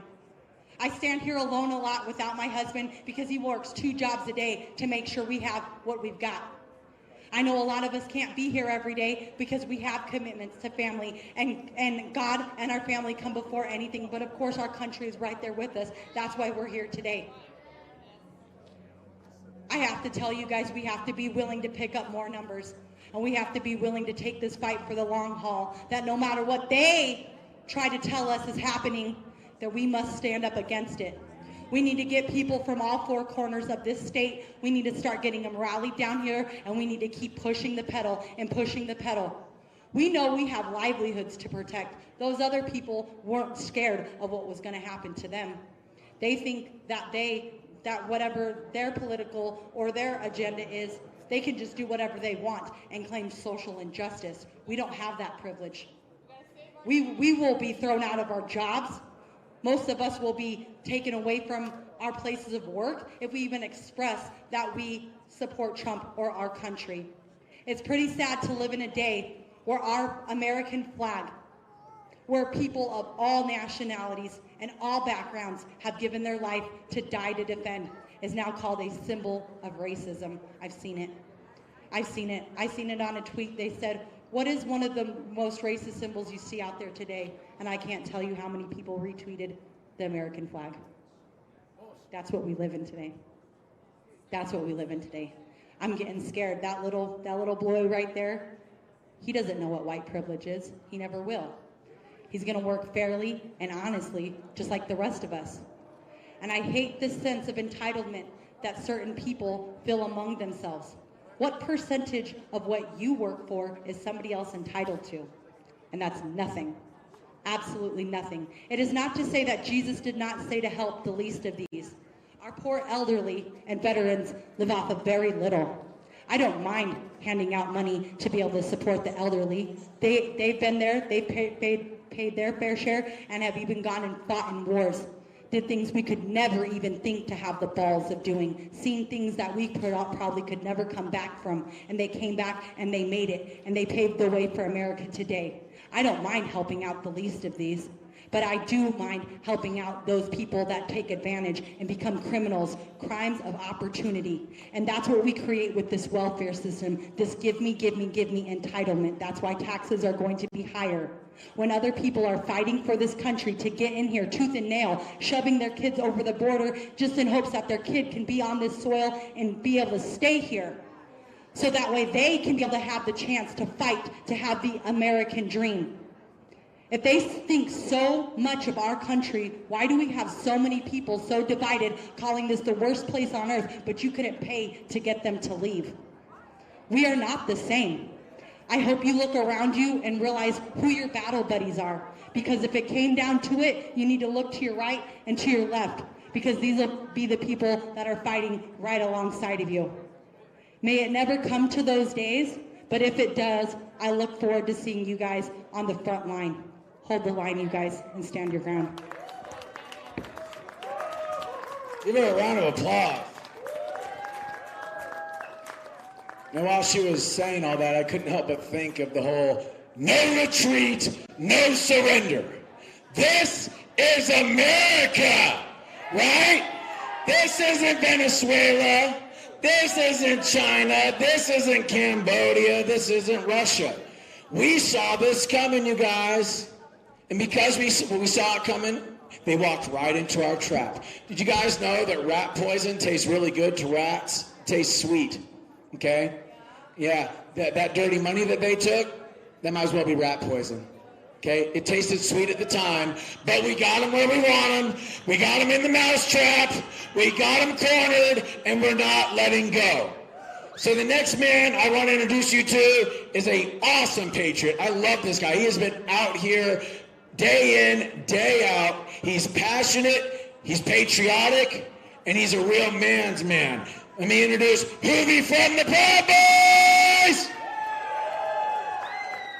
How you doing, Arizona? Look, we're the worst white supremacist group you'll ever find. I'll be honest, we have more Hispanics and more blacks in our chapter here in Arizona than anywhere else. That's not what I'm up here for. I'm up here to tell you that, you know what, it doesn't matter what they say about each and every one of us. Each and every one of us are a patriot. We're standing here in solidarity saying, we will not take this any longer. We're not going to let you steal our country. We're not going to let you steal our Constitution. You're not going to trample in the very words that were written in 1776. We are 1776. Right now, we are the 76 of our generation. We're not going to let you take who we are. We are Americans. We are free men and women. We are people who stand strong, and we won't let you take who we are. We're sick and tired of being sick and tired because people in the upper tops, in the upper echelons, the elites are telling us we can't do anything. Just sit down, shut up, and take it. But you know what? We're going to stand up and say, we're not taking it anymore. We're going to wave the red, white, and blue, and we're going to stand in front of your buildings, and we're going to tell you, no more. And the moment you come try to take our rights, the moment you come try to tell me I have to wear a face diaper, the moment you tell me that in order for me to get a job, I got to get a vaccine, I'm going to tell you, hell no, because I'm not going to let you do it to my children, my grandchildren, my elderly. You're not going to do that. You're not going to force a vaccine on any one of us. You're not going to track us. You're not going to shoot us. You're not going to show us anything because we are Americans. We are the greatest country in the world. We are the people that are going to stand up in this generation and say to the globalists, hell no, our dead bodies are you going to take ours. That's what we do. Because you know what? It doesn't matter if we can fight. Our fight is right here. Our fight are as people of America saying our voice is going to be heard. And what stands behind the First Amendment is that Second Amendment. When you try to take my rights, you better come try to take my Second Amendment, because we're not going to let you steal from us anymore. We're sick and tired of all these immigrants, these illegal immigrants. I love immigrants. My family is from Mexico. My family's, we were actually Arizona's before Arizona was part of the Union. So my people were here. But we say this, come here legally. Come here with the respect for our country. Don't try to assimilate us to your ways. You learn our ways. What the Proud Boys stand for is this. I am a proud Western chauvinist who refuses to apologize for creating the modern world. That's it. We refuse to apologize for creating the greatest country ever made. And that's what we are. We're Americans. Can I get a hoo-hoo? A hoo-hoo! That means freedom, because that's what we are. We're about our freedom. We don't care what they say about us, what they think about us, or what they may want to do to us, because you're not going to scare me. I've been to prison, I've been in gangs, and I've been in street fights, and I'll tell you what, you don't scare me. You don't scare who I am. You don't scare my boys. You don't scare my people. And I know there's women around us. I know there's elderly around us that feel the same way, that fought for us in wars, that fought for us on the front lines. And they say, you know what? I may be old and frail, but I'll hold a gun in my wheelchair, and you're not taking my freedom. I know there's people here that are going to say, it doesn't matter what the news media says, that fake news back there. They're going to sit there and say, oh, the Proud Boys showed up and they made a ruckus. Yeah, we did, because we're sick and tired of your lies. We're sick and tired of the media's lies. The media is nothing but a propaganda machine for the arm of the government. That's all they are. And we need to stand up. And we got to say, we can't stop and we won't stop, because we can't stop fighting our fight. We can't and we won't stop fighting our fights. Come on. Can't stop, won't stop. Can't stop, won't stop. Can't stop, won't stop. Can't stop, won't stop. Can't stop, won't stop. Can't stop, won't stop. Can't stop, won't stop. Can't stop, won't stop. You guys got to work with that to the day you die, because we can't stop fighting for the freedoms for these little ones, for that little one. We can't stop fighting for the freedoms of our democracy, of our republic. We're not a democracy. We're not a mob rule. But don't push us, because the mob will come and kick down the doors, and then we will rule. Because we are the numbers. We are the silent majority. But we're silent no more. And to those people upstairs and those people that are watching on that TV, we're not going to stop, because we're Americans. We believe in what we say and what we do, and we know we stand on a piece of paper that's tried and true, and that's the Constitution. My fellow patriots, I love you guys. You guys have a good night. Give it up for Hoagie! So we've always heard the saying, America is the greatest nation in the history of the world. And, you know, growing up, I always thought myself that, you know, that's true.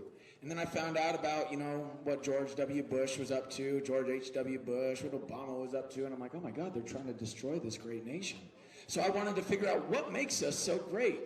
And it's not just because we were founded on the notion that all human beings are created equal, you guys. And that's the first time in history that a government was founded on equality.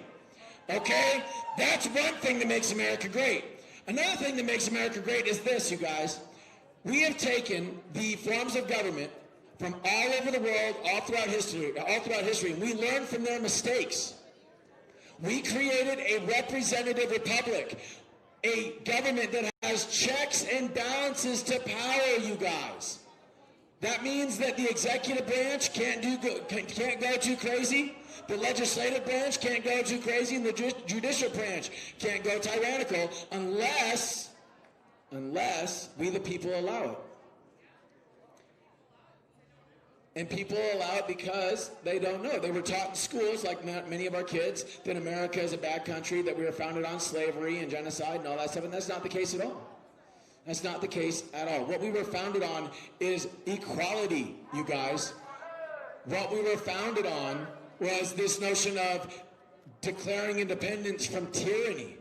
The founders knew what real tyranny was, you guys, and they created a system that was the antithesis of tyranny. They created a system that was the antithesis of oppression. They learned from all the mistakes from the past, and they created a form of government that the world has never seen before. A three-branch form of government with checks and balances that stops tyrants from taking power. So how is it that these tyrants took over this great system? It's really simple, you guys. Infiltration instead of invasion. It's really simple.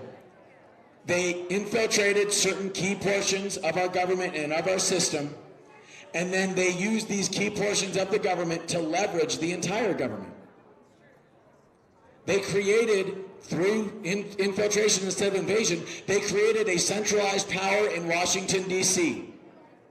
And then from there, they spread it to the rest of the country.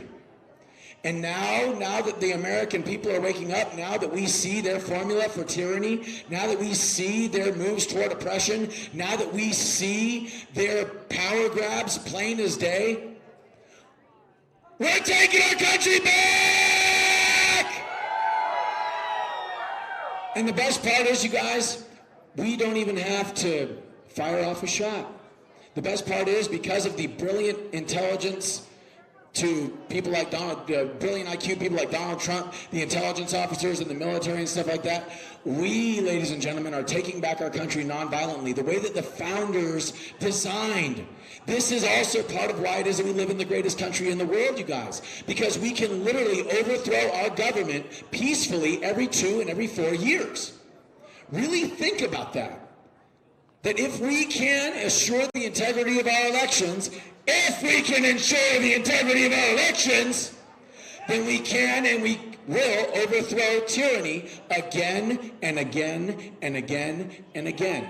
And America can be reborn time and time and time again. America will never fall so long as patriots stand in the way of tyrants! So you guys, I want you to look around. Many of you guys have seen each other here before, either here or over at their county recordings office before. And I want you to remember each other's faces, because these are the faces that are making history. These are the faces that are taking back our country. These are the faces that refuse to wear masks. You know what I'm saying? These are the faces that refuse to be muzzled. These are the faces that refuse to allow tyrants to tell them how they have to live. So with that said, I actually want to get Brian back up here, because he has some data that he's going to share regarding these masks, okay? So we all know the masks are BS, right? But what we need is facts. I mean, we have the facts, but what we need is we need to have them laid out in a way that is inarguable. And I think Brian, who is a nurse in the operating room, if I'm not mistaken, an operating nurse, this man, I think, is just the man to do it. So give it up for Brian! All right, guys, so I want to go over basically this information that came out yesterday. This came out from the Danish mask study. So what I want you to understand is there's a couple major journals that physicians and nurses read. One of them, obviously the big one that a lot of people know, is the New England Journal of Medicine. The second one that's pretty popular is the Annals of Internal Medicine. And within medicine and nursing, the ultimate, most powerful type of study that you can do is a randomized, double-blinded, placebo-controlled study, okay? Meaning that, you're giving someone a placebo, like a fake pill, and you're giving them a real pill. And it's double-blinded when they don't know if they're getting the fake pill or the real pill, okay? So this study is one level below that. It is a randomized trial. It is not placebo-controlled. But the data that has come out in it is actually really powerful, and I think it needs to be shared with everybody, and we need to be sharing this information with all of our friends and all of our family members and everybody we know, all right? I've never once said that this virus is not real. I've never once said that it does not affect people. It does affect certain people. It affects people that are elderly, that are the frail elderly, that are immunocompromised, that have comorbid conditions. However, for the vast majority of the population, 95% of us, it does not affect us in that way. So this information just came out yesterday. This is from the Annals of Internal Medicine, and this is the DanMask 19 study. Danish study to assess face masks for the protection against COVID-19 infection. This was an investigator-initiated, nationwide, unblinded, randomized control trial. So like I said, when you rank levels of evidence, okay, this is one level below what would be the best type of evidence to look at, okay? So it's still really strong. The trial protocol was registered with the Danish Data Protection Agency, Part 10 of the supplement, and published in 21. The researchers presented these protocols to independent regional scientific ethics committees of the capital region of Denmark. All right, so here's the study. Participants and the study period. So during the study period, 3 April to June of 2020, Danish authorities did not recommend use of masks in the community, and mask use was uncommon, less than 5%, outside of a hospital setting. Inside of a hospital setting, obviously we know that hospitals are places where there are sick people, they're infected, they have diseases, they have things going on, so they were already asking people that came into hospitals to mask up, as well as the hospital staff. However, the general population at the time, they were not under any sort of a mask mandate, okay? So this kind of sets the framework for this, all right? Recommended public health measures included quarantine persons with SARS-CoV-2 infection, social distancing, including shops and public transportation, which remained open, limiting the number of persons seen, frequent hand hygiene and cleaning, and limiting visitors to hospitals and nursing homes. Cafes and restaurants were closed during the study until the 18th of May 2020. So some of the same things that we're doing, some of the things that are different, you know, not completely the same, all right? All right, so we'll get into the actual intervention of this study itself. Participants were enrolled and data was registered. Research electronic data capture software was used, all right? And so they basically broke this study down to 2 cohorts. You can think of it as like Group A and Group B. There were over 3,000 people in the study. The 2 groups were separated in half.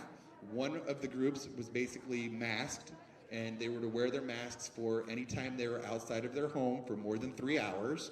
If they were outside beyond that, they were asked to change their masks every 8 hours that they were outside.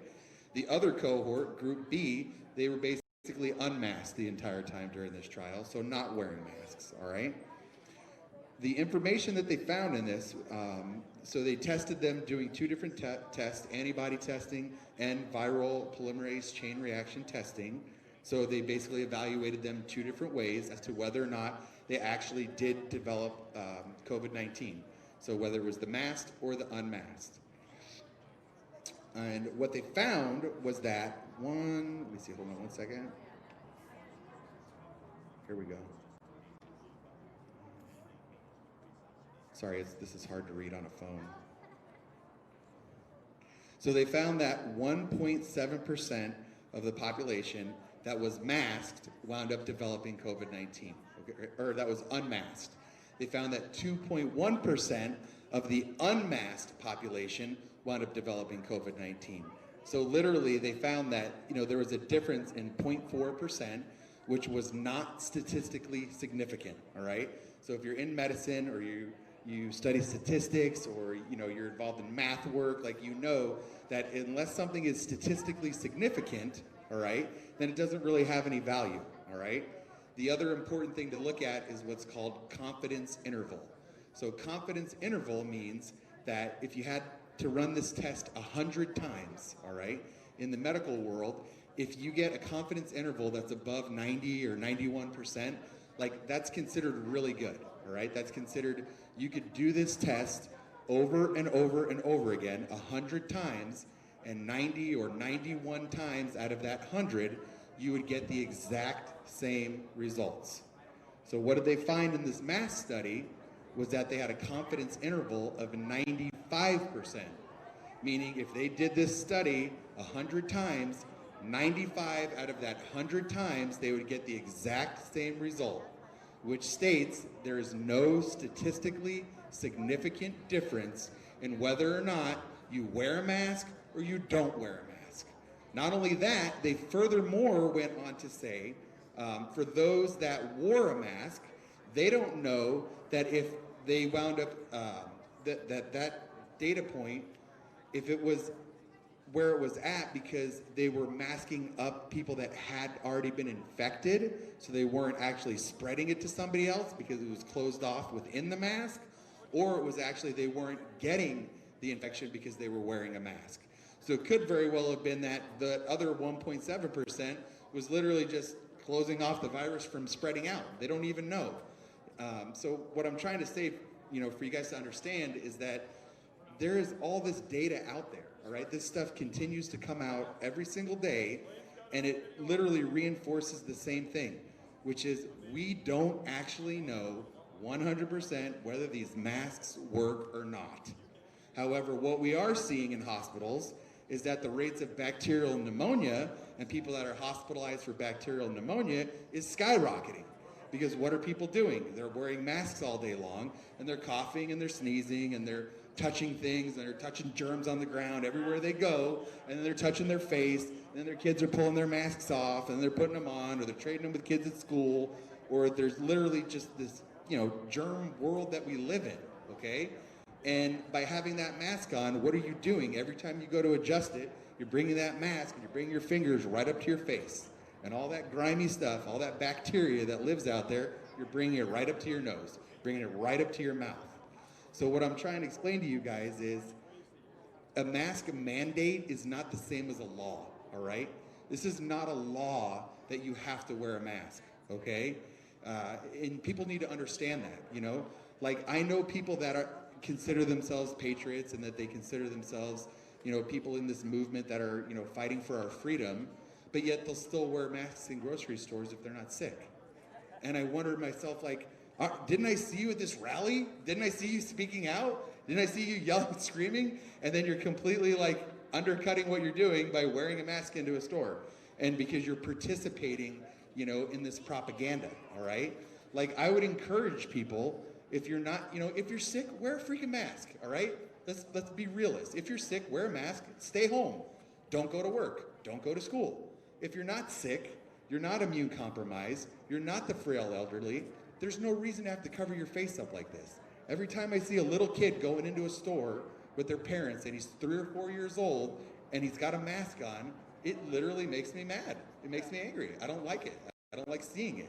Because our kids are being trained basically just to follow orders and not to be independent thinkers, okay? And that's how they wind up controlling all of us, is by taking away our ability to think freely. So I want you guys to look up this study yourself. It's super simple to look at. It's just literally go to Google, type in Danish mask study. It'll be the first thing that pops up. Just look for the keywords statistically significant. You ask any doctor or any nurse or any respiratory therapist, hey, what does statistically significant mean? They'll give you the exact same explanation that I did. And then you ask them, well, if we don't know if it's statistically significant to wear a mask or not wear a mask, why am I doing it anyway? Why is Governor Ducey and Dr. Christ continuing to push this, right? Because it keeps people silenced. Because we know it keeps people silent. We know it's connected to money. We know it's connected to TGen. We know it's connected to this entire conspiracy. It was, I don't know, probably 6 months ago now that Daniel McCarthy and I ran into Dr. Christ outside of the state capitol, and we had a conversation with her, and she basically explained to us that they didn't know what was going on. They didn't really have enough research. They didn't know what the deal was. And then she actually turned to the two of us and said, I think the two of you guys are asking a lot of the right questions. Because I think she wanted to actually admit that they don't know what they're talking about. But she couldn't do it because of the public position that she sits in, all right? So I'm just telling you guys, you go through the grocery store, you go into your Fry's, I go into my Fry's on 24th Street and Baseline without a mask, 2 or 3 times a week. When you go in there, turn your phone on, Facebook Live, and film yourself going through the grocery store without your mask on. That way, everyone else on your feed can see that. You want everyone else on your feed to see, oh my God, they're like, hey, look at Sophia. She's walking through the grocery store without a mask on. And then they're like freaking out going, oh my God, how can she do that? How can she get away with that? People think it's a law. They think a mandate is a law. They don't understand that it's not. And if more people don't start standing up to that, then these masks are never coming off, okay? So let me be very clear. The data is out there. It hasn't been proven that the masks absolutely work. It sounds like we're getting some visitors. Are we getting visitors? Is that what I'm hearing? No, I feel like I'm hearing... He's wrapping up his tape. He's assembling his table. All right, guys. Anyways, look up the Danish mask study. It's out there.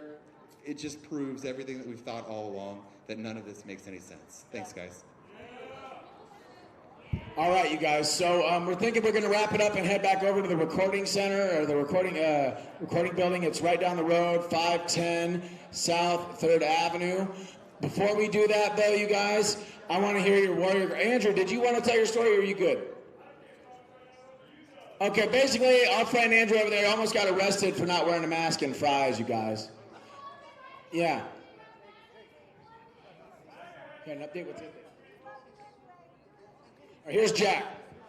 All right, they haven't called for the vote yet, but earlier, Supervisor Steve Gallardo, what is it, Gallardo?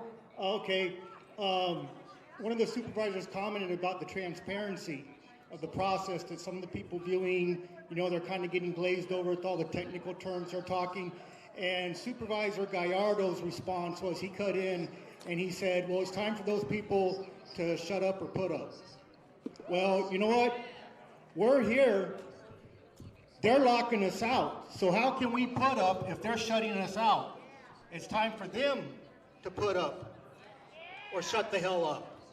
Okay? I don't know who this gentleman is that's speaking on behalf of the elections about the integrity of the system and the accountability, but he admitted, he confirmed that that letter that Brian Mache told us about that was sent out from Kelly Dixon about using the ballpoint pens up until the day before the election and using the Sharpies the day of, he confirmed that she did send out that email.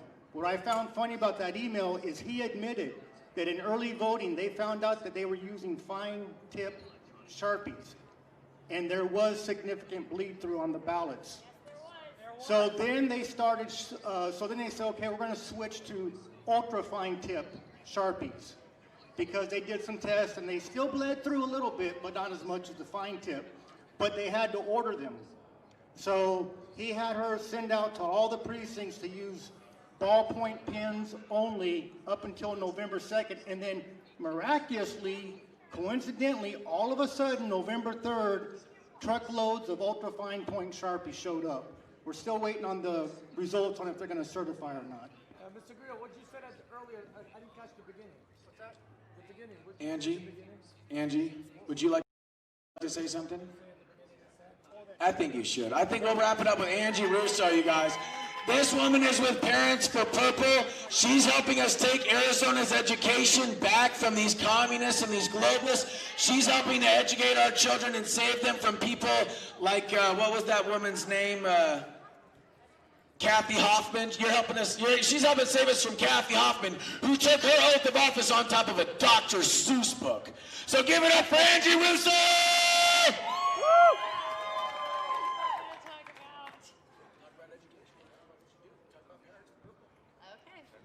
Well, hello. My name is Angie Russo, and I'm with a group called Purple for Parents. The other week, when we were all over at the election headquarters, I was there to talk to everyone about what's going on in our education system. And the reason that I am very passionate about this is because right now we know what happened here in Arizona was complete and total fraud. We know this. And we're gonna count those votes, regardless what they do. We're gonna win. Trump's a fighter and we're gonna win. But my biggest fear is not the fraud that you're seeing happen in the state of Arizona or in the United States right now. That's not my biggest fear. Because of what I have witnessed in the last decade. You see, I moved here 2 years ago from California, and I've seen up close and personal what happened in the education system in California. And when I moved here to Arizona thinking that I had escaped it, I was devastated to see that it is just as evolved as it was in California, meaning it didn't just start yesterday, okay? And what it is the root of everything that you're seeing right now, the root of that is in the schools. In 4 years, we're gonna be at another election for president, and they're not gonna have to rig the system. They're not. And you wanna know why? because they're indoctrinating generation after generation after generation of kids. And they're going to get out and they're going to vote exactly as they were trained. And they were trained, brainwashed. They took a play from Hitler, who said, give me a kid at 7, I'll give you the perfect Nazi at 15. And I have personally seen that go full circle coming from California. Because when you do that to a child at such a young age, I'm telling you, you won't even recognize them by the time they're done. And I know you've all seen a taste of this. How many of you have adult children that are either just graduated from high school or college, and they voted for Biden, or they've bought into all this social justice warrior stuff? You didn't raise them that way. You didn't do it. Where did it come from? Where did they learn it? They learned it in the schools. Our kids are being weaponized by the education system. In Purple for Parents, one of the main things that we do is comb through curriculums. We find out about teacher training from teachers who secretly tell us this because they're scared to death of the unions. I'm sure you all remember who Red for Ed is. Well, they're your kids' teachers. What do you think's going on in there? During the shutdown, when we were all stuck at home watching our economy fall apart and none of us could go to work, you know what they were doing? BLM teacher training for the kids of Arizona. This is not happening in California. I'm not talking about the kids in California. I'm talking about the kids in Arizona right now, today. To give you an idea of the sick, sinister plans they have for your kids, I'm going to tell you a few things that Purple for Parents has worked on and won. Kathy Hoffman, who is the Superintendent of Education for Arizona, she decided that she wanted to make a state mandate with comprehensive sexual education. If you don't know what that is, the few things that I could tell you that are legal to say off of a school campus, because off of a school campus, it is considered child pornography. But if it is on a school campus, it's considered comprehensive sexual education. In her comprehensive sexual education, it teaches kindergartners how to masturbate. It teaches 4th graders how to have anal sex. That is the lightest thing that I could tell you. It goes so much deeper than that, but I cannot say it. She wanted to make that a state mandate. Okay, it is a mandate in California already. She wanted to have that happen here in Arizona. Well, Purple for Parents took her on a year and a half ago, last May. We won. We won. And it shows that if you go down and you fight, you can change something, and we did. We killed her on that one. But they came out with something that you guys have probably heard of right now. It's called critical race theory. But in schools, it's called equity. There is a particular program that became very big. Of course, it was birthed in California. And this company is called Corwin. And they make one called deep equity. And it's deep, all right. It's right out of the damn bowels of hell. And they put it into Kyrene Unified School District. It is literally social justice warrior on steroids, communism, socialism, with a lot of the aspects from the comprehensive sexual education. Okay, so it's the whole kit and caboodle, and they put it in. It was being taught to all the kids in the Kyrene Unified School District. We took them on, we won. We got it kicked out. 5 months later, they brought it back. And how did they do that? With a Republican majority school board. Okay? And it popped up its ugly head again in Chandler Unified School District. We managed to beat it again. We did beat it. However, Want to talk about collateral damage? A school board member was attacking the parents of the kids in her district. I'm talking about doxing, trying to get people fired from their jobs, contacting their spouses, and then every rabid leftist group that you could imagine, she paraded into the school board meetings to unleash on the parents of the kids in her district. So we took a lot of collateral damage, but she still lost. Ask me if anything happened to her. Nothing. And now they're going to come up with their own equity training. They also are the ones that received the BLM training during the shutdown. So, guys, it's never going to stop. And I'm going to tell you what the #1 problem is. When we roll into those school board meetings to literally fight against pure evil waged at children, we roll in almost alone. It's just us. There might be 2 or 3 parents there. That's it. If we have 1 parent for every kid in a school, you'd have to hold school board meetings in the stadium on the football field. That's what it's going to take. That is what it's going to take. Because if we don't take back our schools, you will not have a future here in America. Our children were in the fight of our life. We are in the fight of our life for our country, and the only way that we are going to win is if you fight for the hearts, minds, and souls of your children, because that's it, guys. That's the future of America.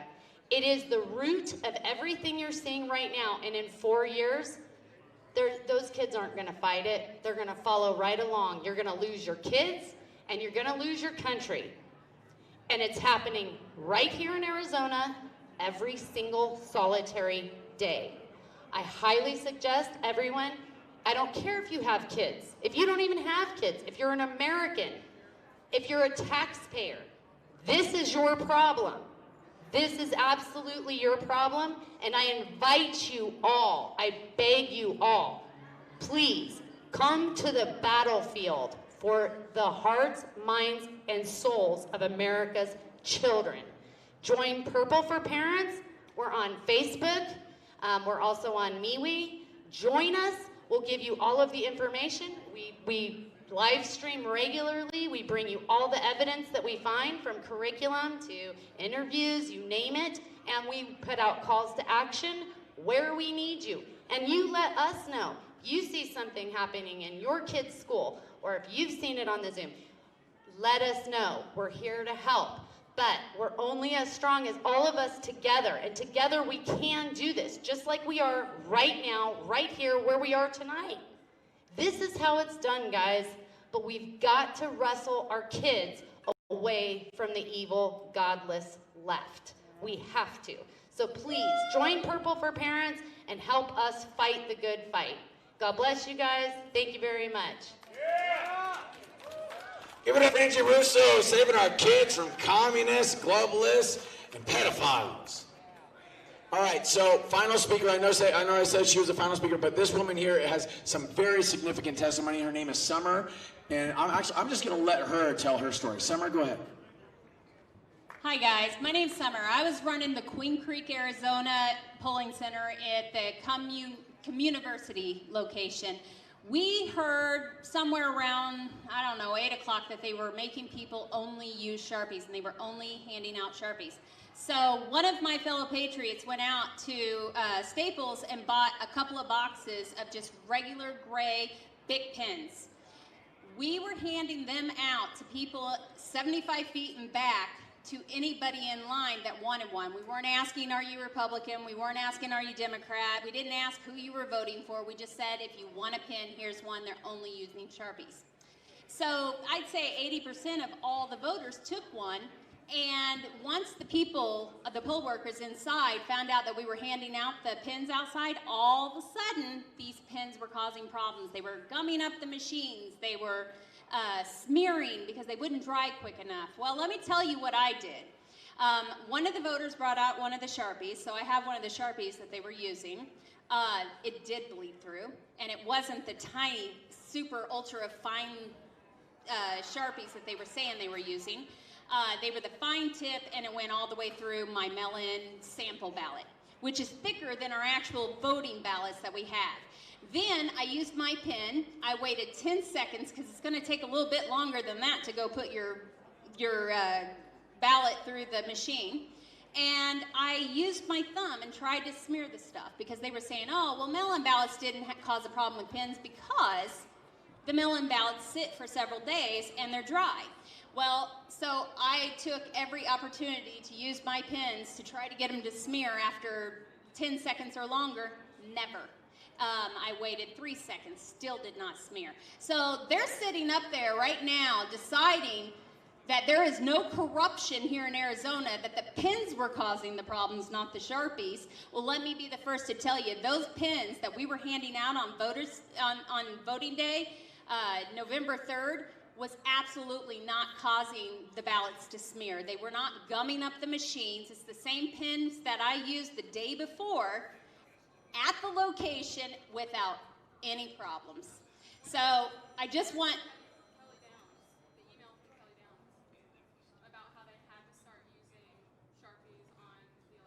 Right, so there is a email that's going around about Kelly Dixon, who sent out a mass email telling everybody to use ballpoint pens, which is exactly what I was handing out that day, up until Election Day. So this was pre-planned, guys. For them to sit up there and state that there was no corruption here is just a bold-faced lie. That's it. That's all I want you guys to know, because as they're up there deciding our futures, I personally know that that was BS. Thank you, Summer. Really quick, I'm going to wrap this up by just saying one more thing. Some people had a really good idea after our friend Andrew almost got arrested for not wearing a mask in Fry's. So I want you guys, have you ever heard of civil disobedience? You guys know about Gandhi, right? So Gandhi was burning passes that only Indians were supposed to have, but no British person had to have while he was in South Africa. Okay, and he was having all these Indian people, Hindu, Muslim, burn their passes that the government said that they had to have. He got whacked in the face and in the hand when he tried to burn it, then he got arrested. But guess what? After he got arrested, and after all the other people that were burning their ballots and refused to obey this law got arrested, the whole system in South Africa shut down, and they were forced to release these individuals and lift the tyrannical pass laws. So I was given an idea by one of these great patriots that I wanted to share with you. What if each and every one of us got together with 5, 10, 15, 20 of our friends and decided to go into stores that mandated mask wearing without masks? That's just civil disobedience, you guys. We're just standing up for our rights. We're just doing what is constitutionally allowed. You see what I'm saying? It's a peaceful protest. And it's really not harming anybody, especially when you consider that this virus kills less than 1% of the people that it come into contact with. So I think it's a brilliant idea. If you guys want to take that home with you, if you want to share it on social media, maybe mass protest, maskless mass protests inside of businesses where 10, 15, 20 people go into the business without a mask and do their shopping. And think about it. What kind of a revolution, what kind of an evolution that is. That's all we have to do to fight? Go and shop without a mask? Sign me up, baby! All right, so we're going to the county recorder's office. We'll see you all down there. We love you and we thank you. And God bless America! Trump 2020.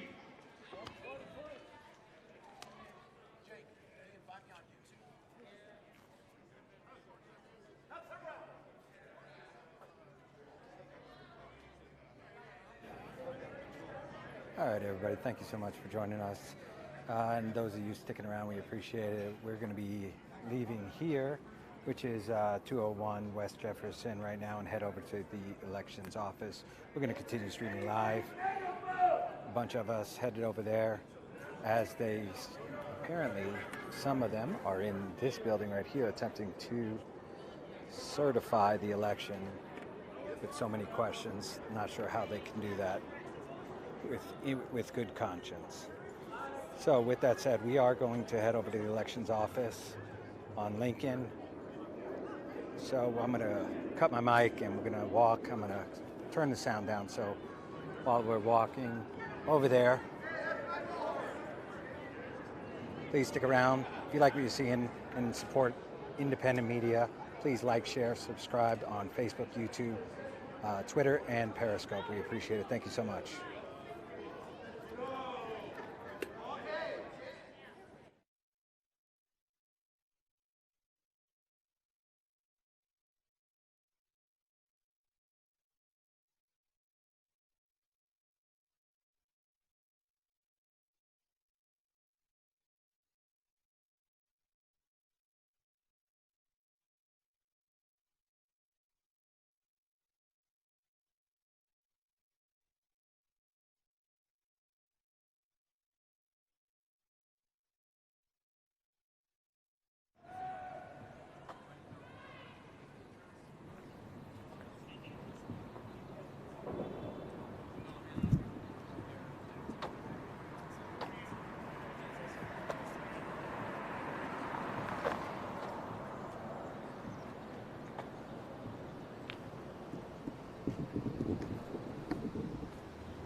All right, so to those of you just joining us, I am currently walking over to the elections office. We were at 201 West Jefferson. Apparently in this building they are having their meeting via Zoom calls regarding tonight's apparently attempt to certify the election here in Arizona. Again, we're headed over right now to the elections office. We're walking, which is about 1.5 blocks or so, maybe 2 blocks. So enjoy the walk. It's a beautiful night here as the sun sets in downtown Phoenix, Arizona. Once again, if you enjoy independent media, we're live, we're streaming it, we're not cutting anything. We appreciate the support. Subscribe on YouTube, click the bell. We do breaking news and events all around the valley here in Arizona, Phoenix, Mesa, Gilbert, and all the surrounding areas. On Facebook, please like our page, follow.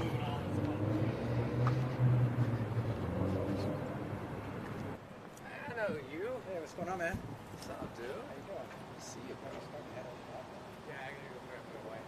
Oh, McCarthy's coming with him, so. Oh, okay. It'd be sweet if McCarthy does come with him, because we'll get to hear from him again. Yeah, absolutely. Is anybody...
All right, so to those of you just joining us, obviously a lot of people are against the certifying of tonight's possible election votes here in Arizona, putting a lot of blame on the Dominion machines and the software going by different names.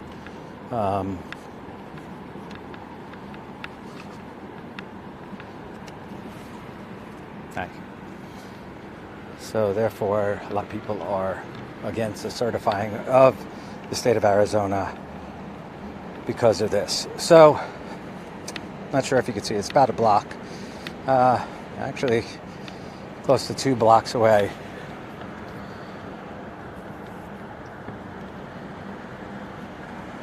From the elections office. We'll see how many people are there, see what's going on, and if there's anything breaking, we'll continue to stream. If not, we'll go ahead and wrap things up. But again, not sure if anybody with local news can see, there is meetings going on here in Phoenix, Arizona to certify the election at this time.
All right, so once again, if you're joining us, probably take about a 5-10 minute break if you're at home or on your phone listening or watching. We appreciate it. We appreciate all the support today. As always, we can't thank you enough, all those that are sharing out on Facebook. We truly appreciate you. We haven't said it yet, but we do have a way to support independent media. Not sure if you've seen it on our Facebook page. Completely up to you. We'd appreciate any support that you can give. Once again, we are Valley News Box. We're live. Breaking news and events all across the Valley. We know a lot of you are joining from other states. And with that, we truly appreciate it. We appreciate you joining in. We appreciate you sharing it out. So if you want to take a few minutes, 5-10 minute break, till we get to our location, we'll probably pick up our tripod, which we haven't had. My arms are getting a little tired. Stay tuned. We're going to try and see how many people are over here, like I said, and see what's going on here. We're not sure how long it'll be before they either certify the state of Arizona or not. Once we hear anything that's going on, we're monitoring it as well. We will surely let you know as quickly as possible what's going on.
All right, everyone, I'm back over here. I just want to let you know that we are going to go ahead and save some of our bandwidth and go ahead and cut the stream right now.